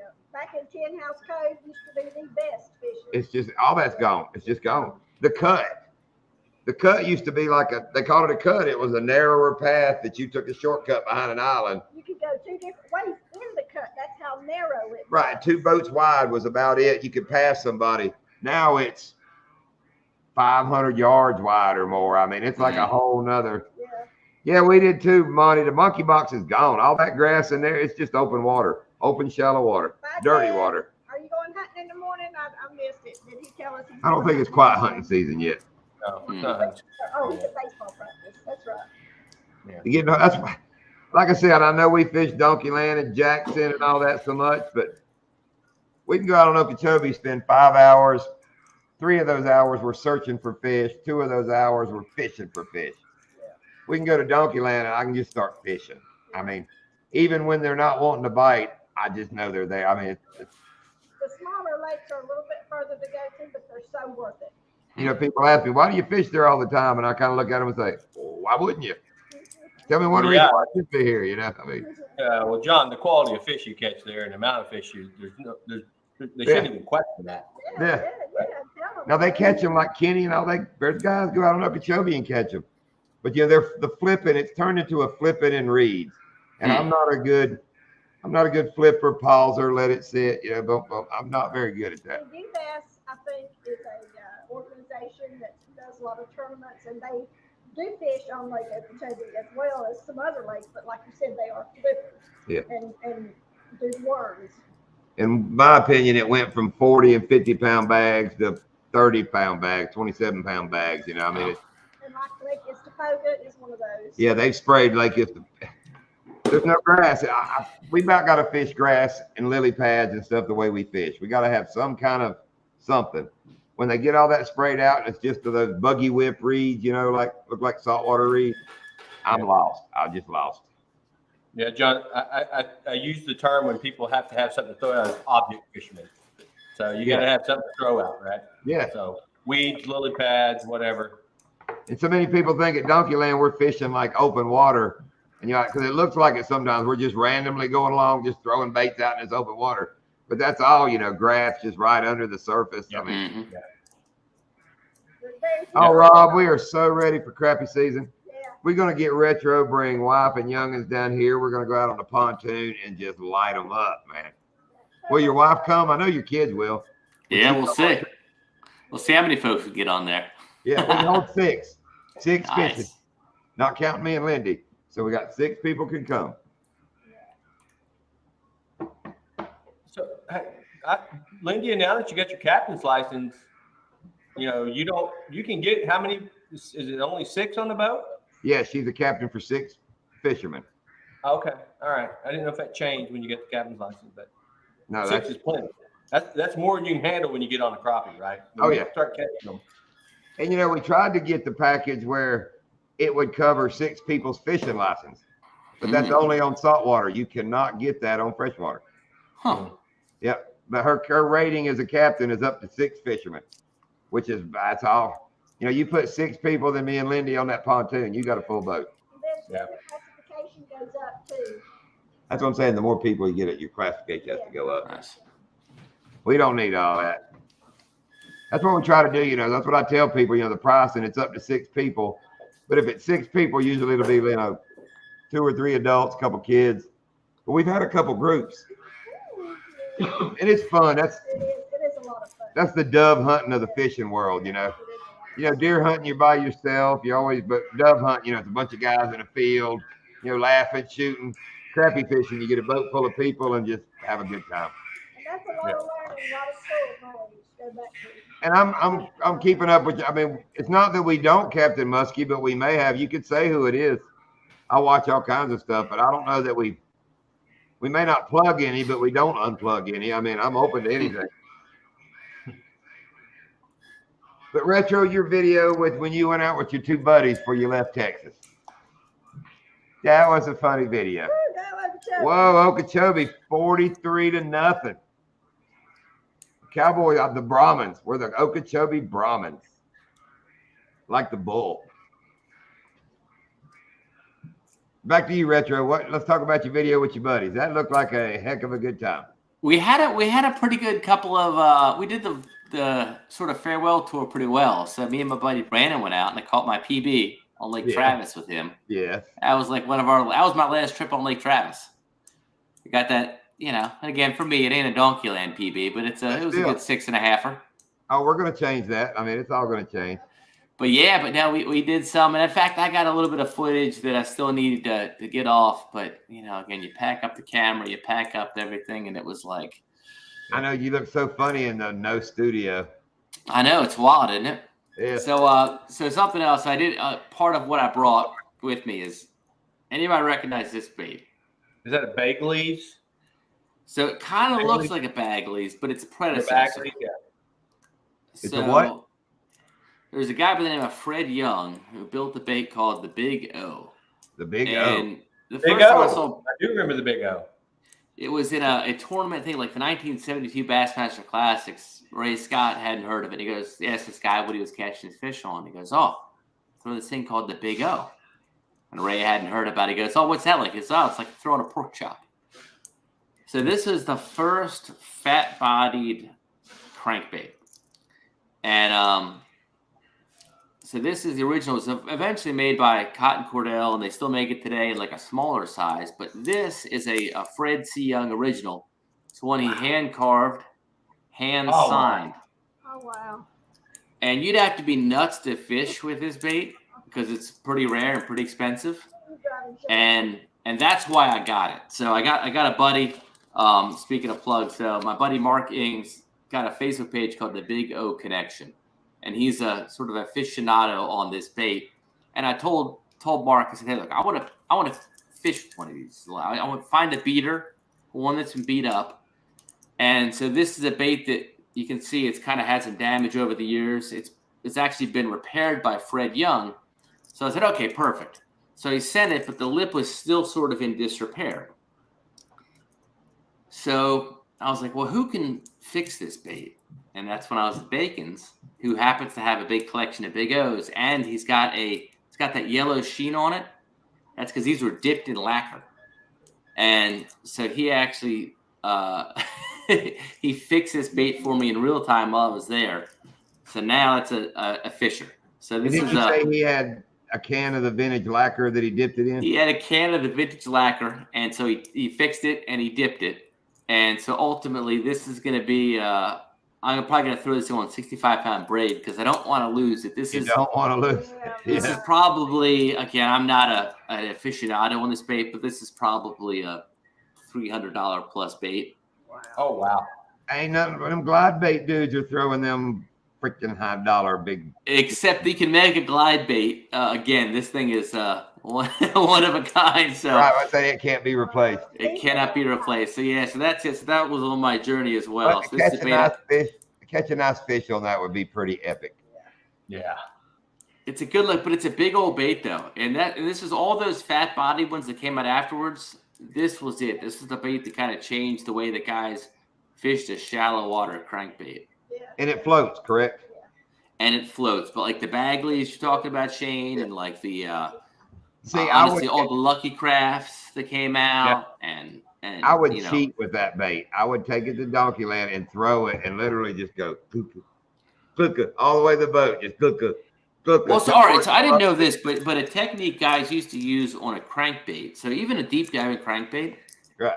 if you like read an old bomber like catalog that comes with the lures, they talk about the different techniques. And one of the techniques with even a deep diving crankbait is guys would cast it out there, fish it like a topwater, let it sit, Right. and then jerk it. That's and how it I float would up do that. again. Yeah. Right. Because like right now, the water is about 2 foot above the grass at a lot of places at Donkeyland. I would dip that thing across there, just juke it. Oh yeah. I definitely would not go less than 65. It would get crushed. That's when the 13-pounder would strip your line and all. So that was it. And then y'all ever throw any lipless crankbaits on I haven't, Donkeyland? but I'm game. We've got some. So this is another one. That's right, Rob. A This big is why gar if- would just engulf If it. anybody ever wants to take like a vacation to Shreveport, you can spend 3 days at the tackle shop. So another Michael Bacon story is years ago he called up Bill Lewis and he asked him, "You guys have any like bulk rattle traps you want to sell?" And he I don't want to like hooks or nothing. I just want bulk. And he bought about 14,000 pounds of rattle traps, and he Look at sells that, them Shane. pretty That's much. a bag of rattle traps. It's just a bag, and it's random. This is called a ghost color. You can't buy that one anymore, I don't think. No, I It's- must think you can't, Shane. Yeah, he's No, got I like had just that the one. most.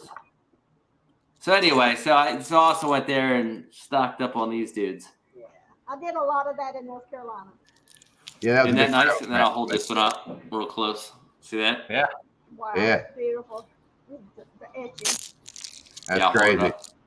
Yeah. Yeah, back it away a little. Too close, it gets way Oh, it's blurry. too close. All right. Back See off. there. Back a little more. There Right we there. go. Right there. There you Right go. there. That Yeah, is and a cool that's looking bait. But yeah, so anyway, so I do. It's funny. I didn't love a rattle trap when I was growing up, and then I finally figured out how to fish them, and Right. it turned into like this is one of my confidence baits these days. Just chunking and winding for honest everything from a striper to a bass. Dude rolling in that water right now where he's fishing, where they're pumping it out of Garcia into Stick Marsh. He's sitting there throwing rattle traps in that water flowing and just, Really? yeah. A lot of people fish rattle traps here. Yeah. Because they don't die. Yeah, they rip them through the grass, you know, and just. Yep. You can control them. Yeah. So I've seen some hooks on this one, but aside But from what that, this dude has ready to roll. 14,000 pounds of just rattle traps. So he's got he's got boxes and boxes, and you can just go there and there's just in the shop these 3x3 boxes filled with just so any given day people in there just weeding through them. Didn't know. think that was a bigger bag. I've got a few more. This is my smaller, you know.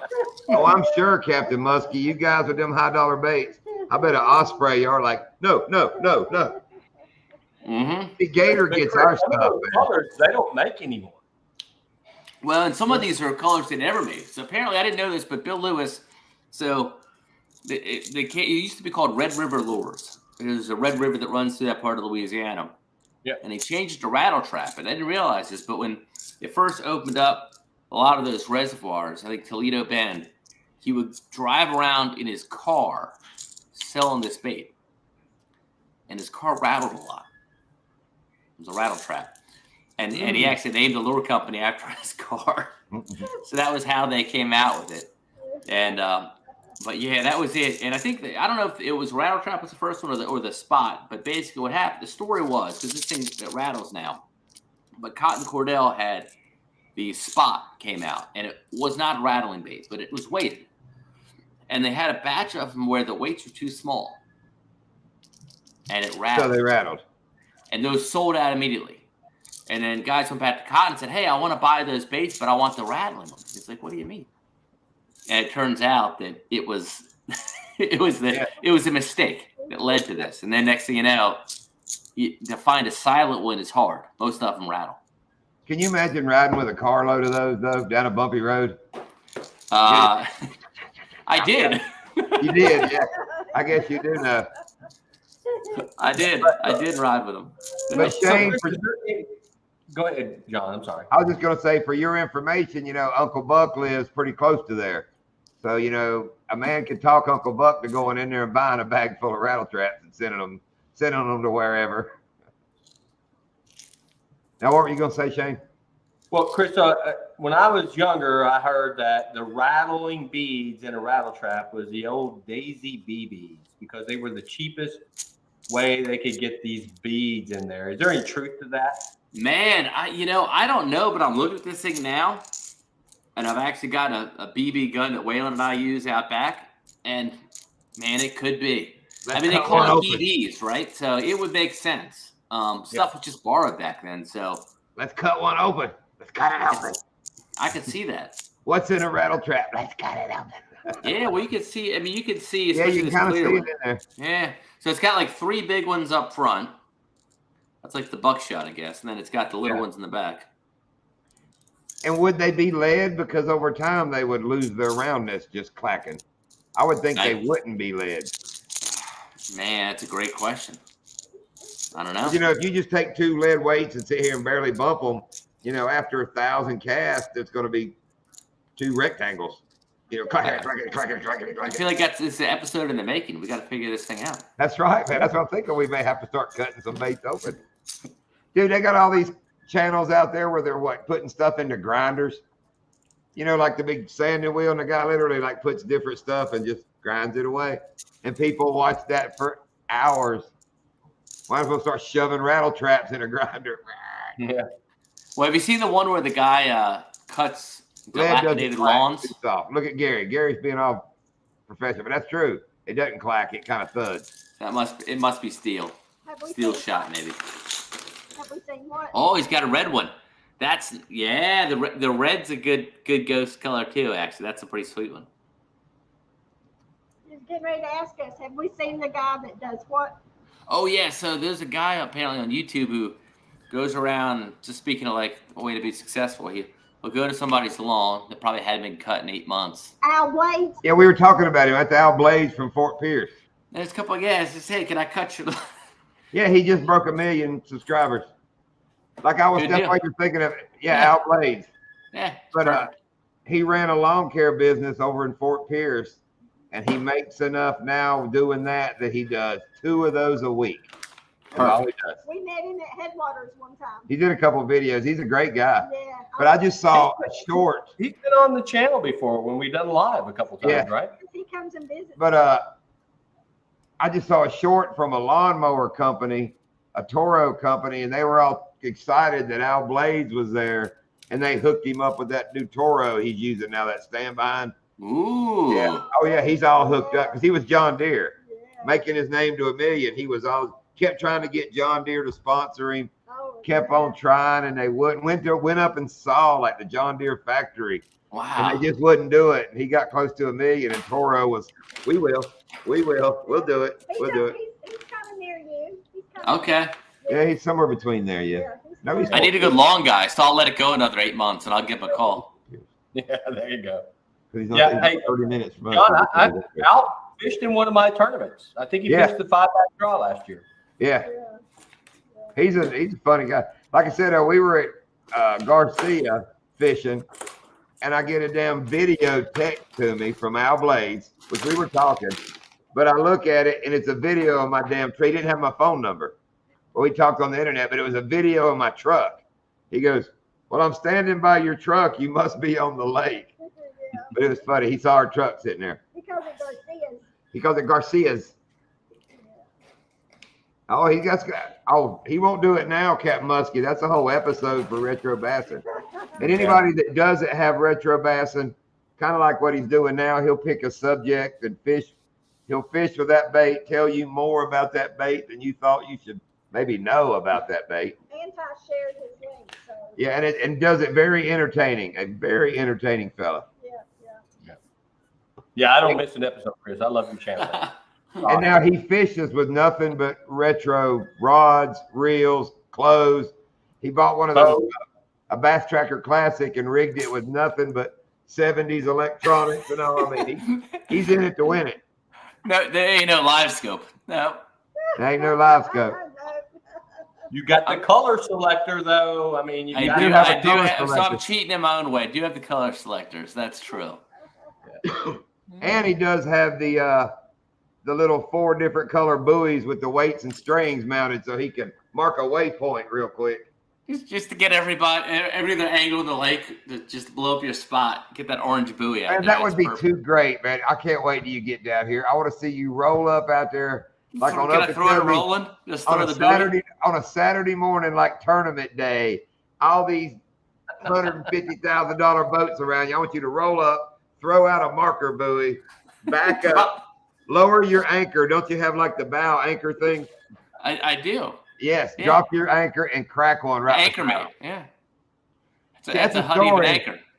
That's a story me and Lindy have about Okeechobee when we'd come on vacation before we moved. We'd come down for 9 days. We went out one Saturday morning, coming through that cut I was talking about when it was only 2 wide. I'll bet 30 bass boats passed us. It was a big tournament day. They were blowing by us on our tracker, you know, pointing, laughing, cutting us off, hauling ass. A bunch of us get out on King's Bar around the point. Me and Lindy pull in between 2 big fancy boats. I mean, they're out there like 100 yards apart. They're all flipping and doing their stuff. The day before, we had caught them on spinner baits. So we pull up in the morning and we're cling, cling, cling, cling. You can hear somebody fishing spinner baits. We absolutely start killing them. Dollar spinnerbaits from Walmart. From Walmart. We went to Walmart and found out we could keep those light ones on top of the grass better than a big one. Okay. So we're catching them. And I mean, we're holding up 3-4 pounders, flipping them over in the water, and these dudes are all staring. I glance over, and you can see nothing but this guy's butt where he's down in his bait box in his boat. I told Lindy, I was like, you watch. He's going to be clanking. Wasn't no time. He stood up. Clang, clang, clang, clang, clang, clang, clang, clang, clang. I'm like, there you go. But here, let's catch up. Yeah, Gary said, don't crack that blue one. I think he liked that blue one. Yeah, Yeah, no, I've that's got 4 of rare, them, but yeah. Oh, you got 4 of them? How many I did got you a pick few. up? Hold that bag up you picked up. I mean, this is the small. I've picked up more. So I was trying to get the Florida South on time constraints, and you could spend 8 hours looking at his traps. But he's got You could spend 8 hours looking at it. true. I don't have the patience for that.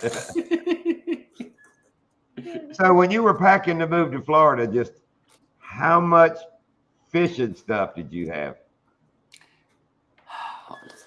I'm always still awake. We'll talk about it later. Okay. I had a lot. So I'm a little bit of a collector, a little bit of a caster. So we have a mixture of different varieties, but we've got some, and I've got still some in storage in Texas, and we had to move a lot. We'll just, one day, if we ever need like a Cabela's or a Bass Pro Shops here in Yulee, I'll have enough stuff to start with. Yeah, if things get hard and you need to open the retro tackle shop, you got it, huh? Yeah. I still think you need to do an online retro tackle shop. Did they not call the game Tucker after so long? Score like that? 49 to nothing.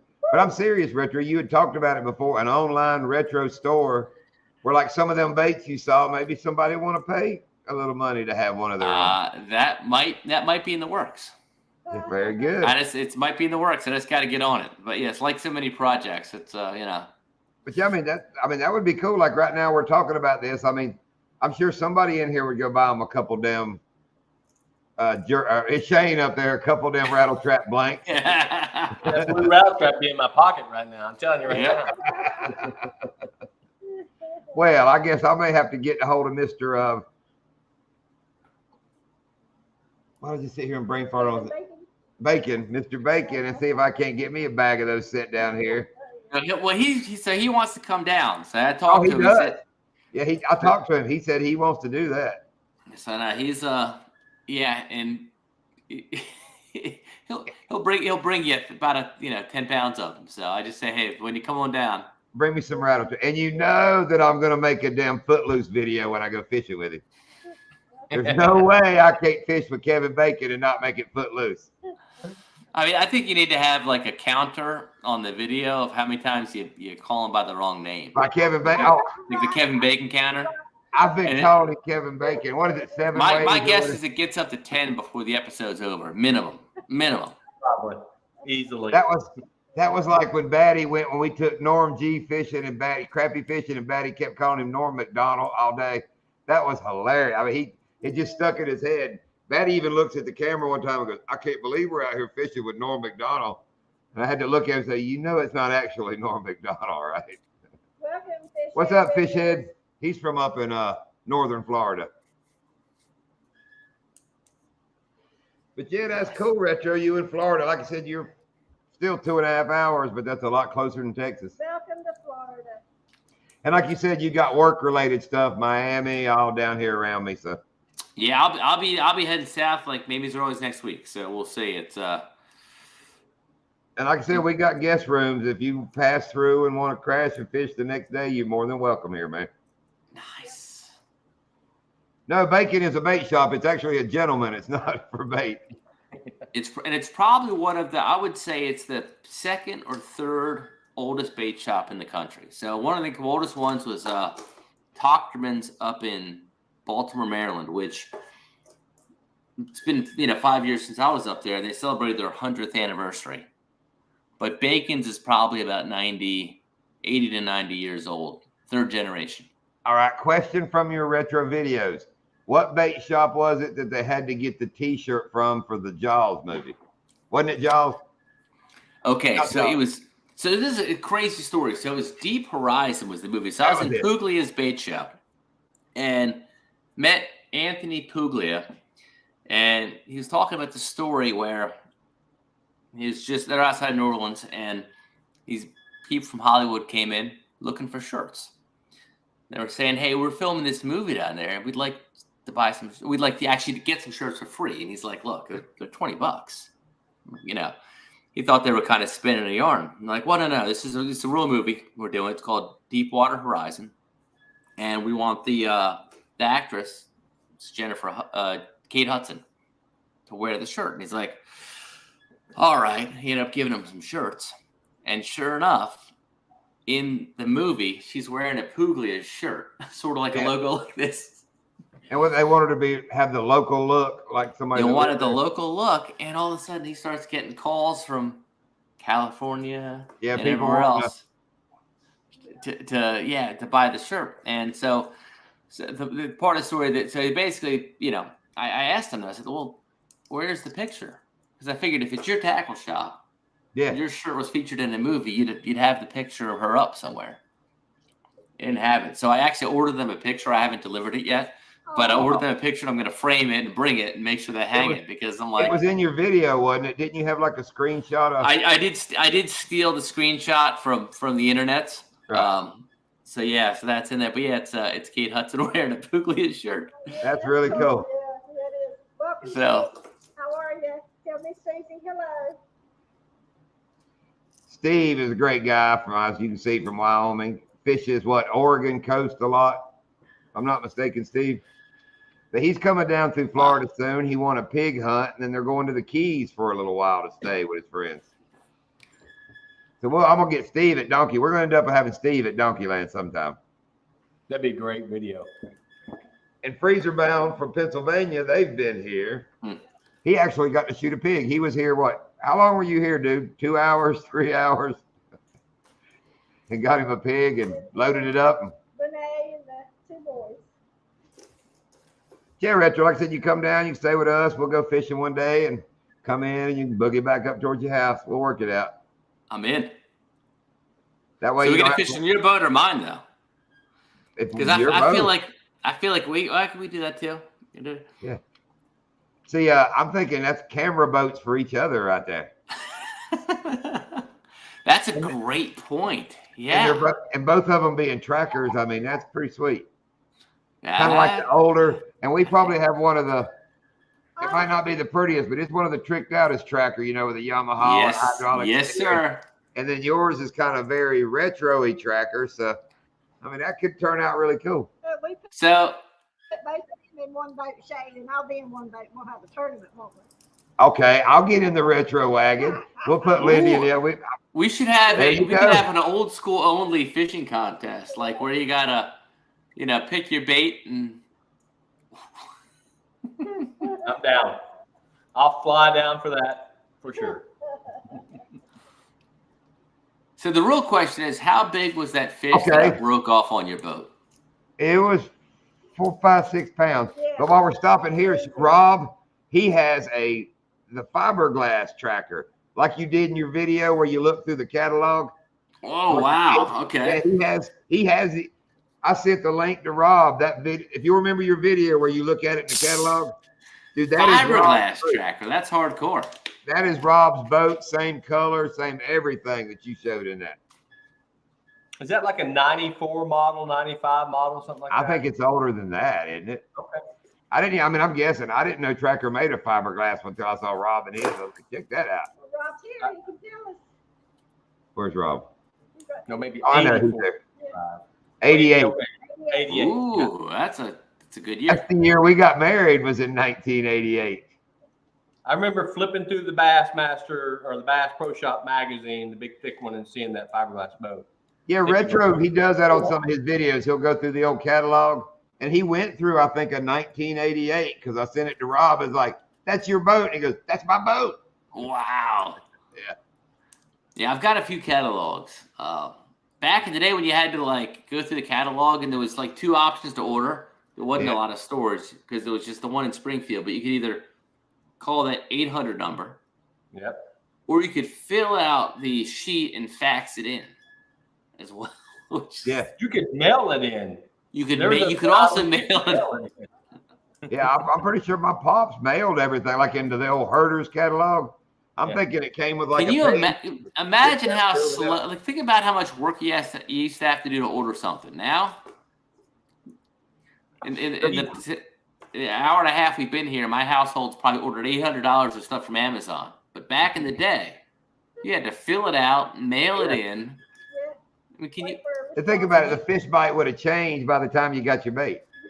Yeah, exactly. You know, you figured out, oh, they're on top water. I got to order 3 of these. Well, by the time it got there, they're done spawning somewhere else. You're like, dang it, man. But damn, wasn't it fun when them catalogs would come in? Yeah, or when that order finally came in, you definitely appreciated it more because you spent all that time to do it. So when that box came, it was like an event. Like, all right, Yeah. it finally came. Yeah.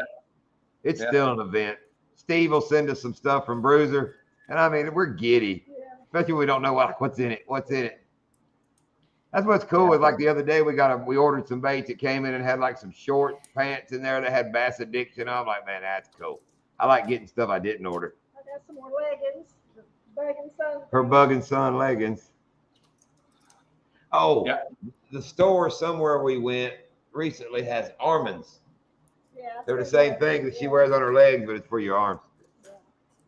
You know, Steve came up with those, Bruiser Bait came up with those leggings from fishing Lake Istapoga because they got all them little bugs in the reed. Oh, okay. So if you watch his videos when he's tournament fishing, he'll wear them around his ankles. Huh. You know, it looks kind of funny. He's got them leggings on, and then when the bugs come, he pulls them up. Oh. Lindy just wears them full time, you know. I She, can't stand them little millions of bugs all over my legs. we always call them prizes. Back Head scarves, I wear those a lot too.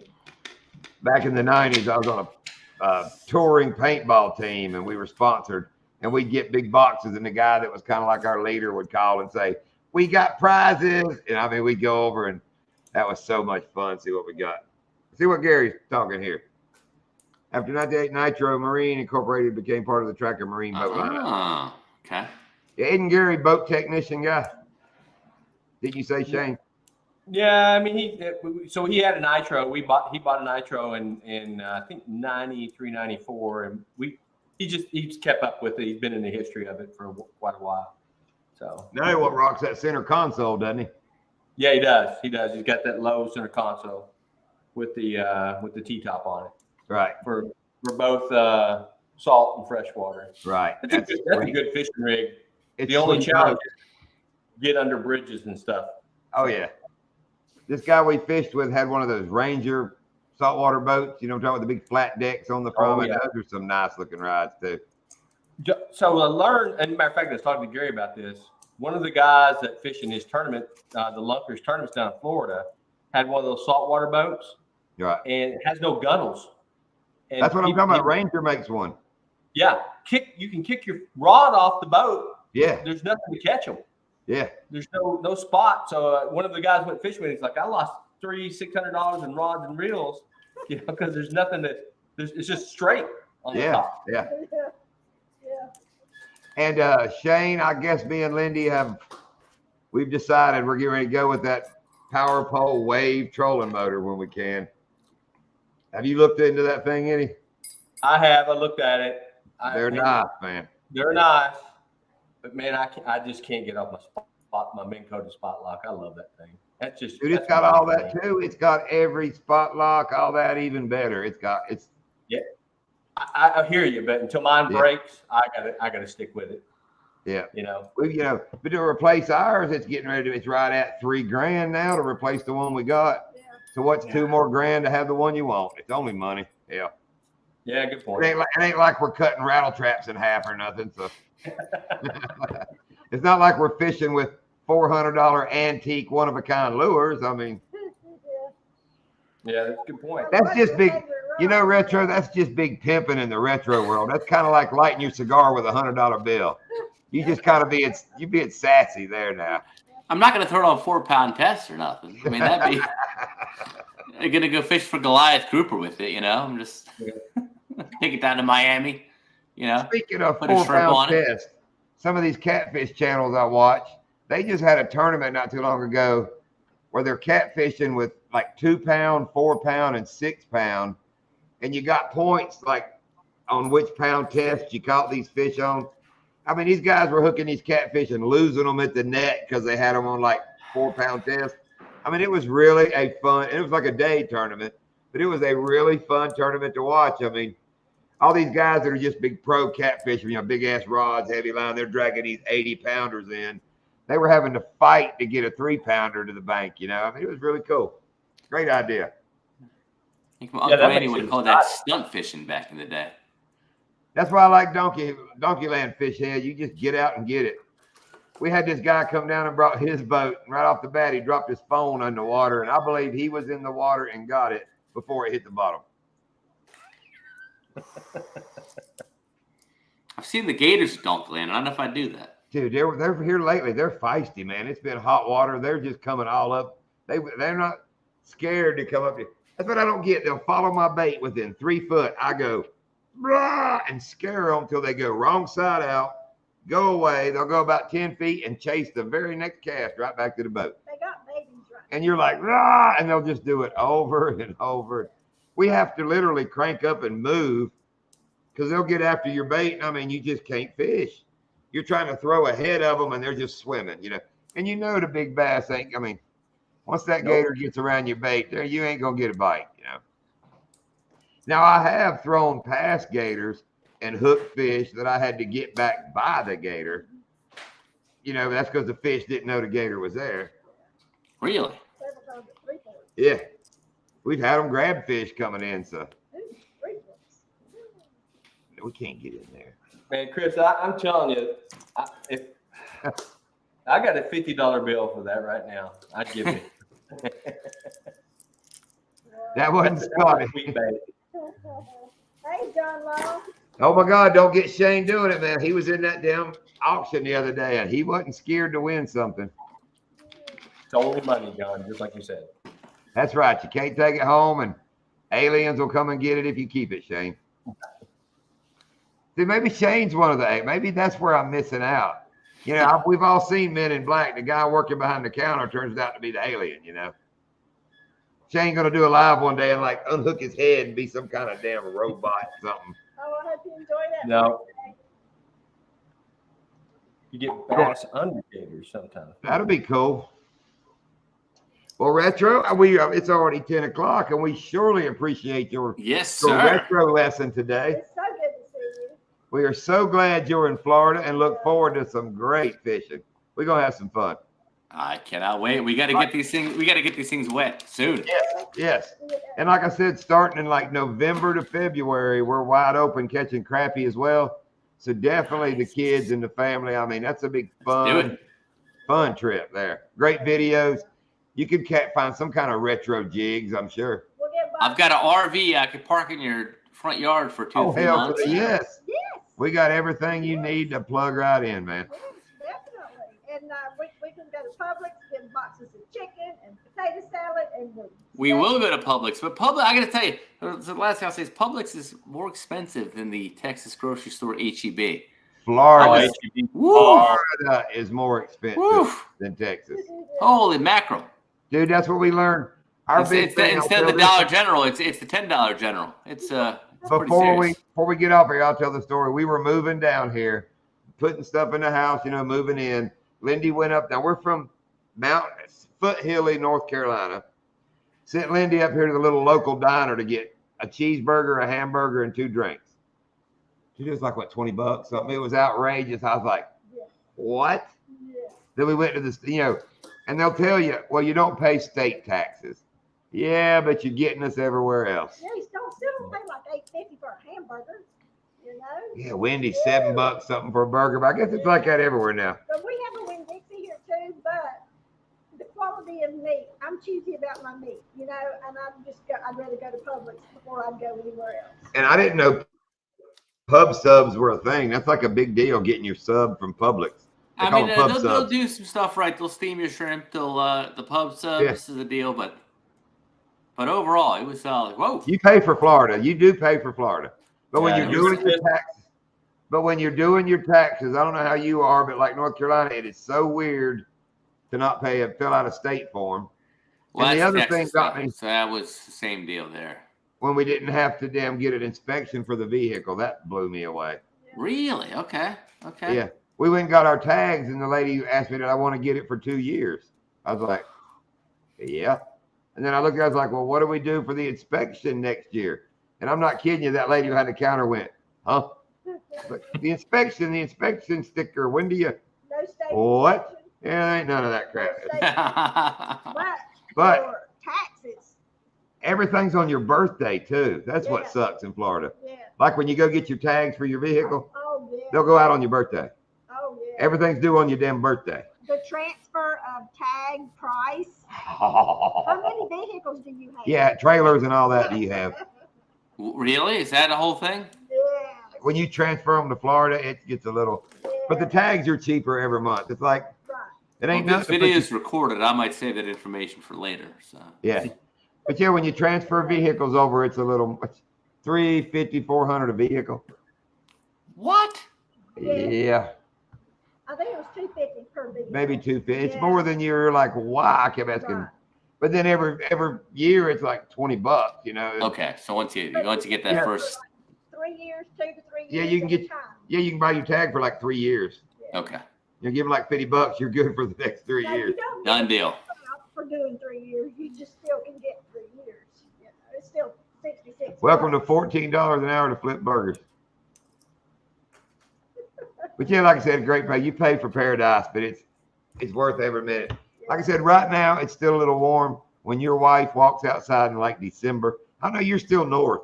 You're gonna get more chilly up there. Yeah, you'll get. Yeah, but we're also coming from 108 every day for the past month. Weather, Yeah. so Yeah. we're It's good. all right. You're gonna be good. Yeah, we're just getting over that, dude. You just missed like 3 weeks of hell down here. The extreme heat. Now it's not normal for here. It does get hot down here, but that wasn't normal. But yeah, he's in South Georgia. He's really not in Yeah. Florida. Florida doesn't start till Daytona. So, and that's what the people down here will tell you. Like all the locals, they'll tell you, Florida don't start till Daytona. And when you're driving down here, you'll see the difference. By the time you go through Daytona, you're like, it does look different. Oh wow. You lizard country. But all right, we're out of here. Thank you, Shane. Thank you, Yeah, Chris. thanks, guys. Coming in. I'm sure we'll fish with both of y'all again before too long. Yeah. Have a good night, everybody. All right, see you guys later, Good folks. night, everyone. Thanks, Thank everybody. you.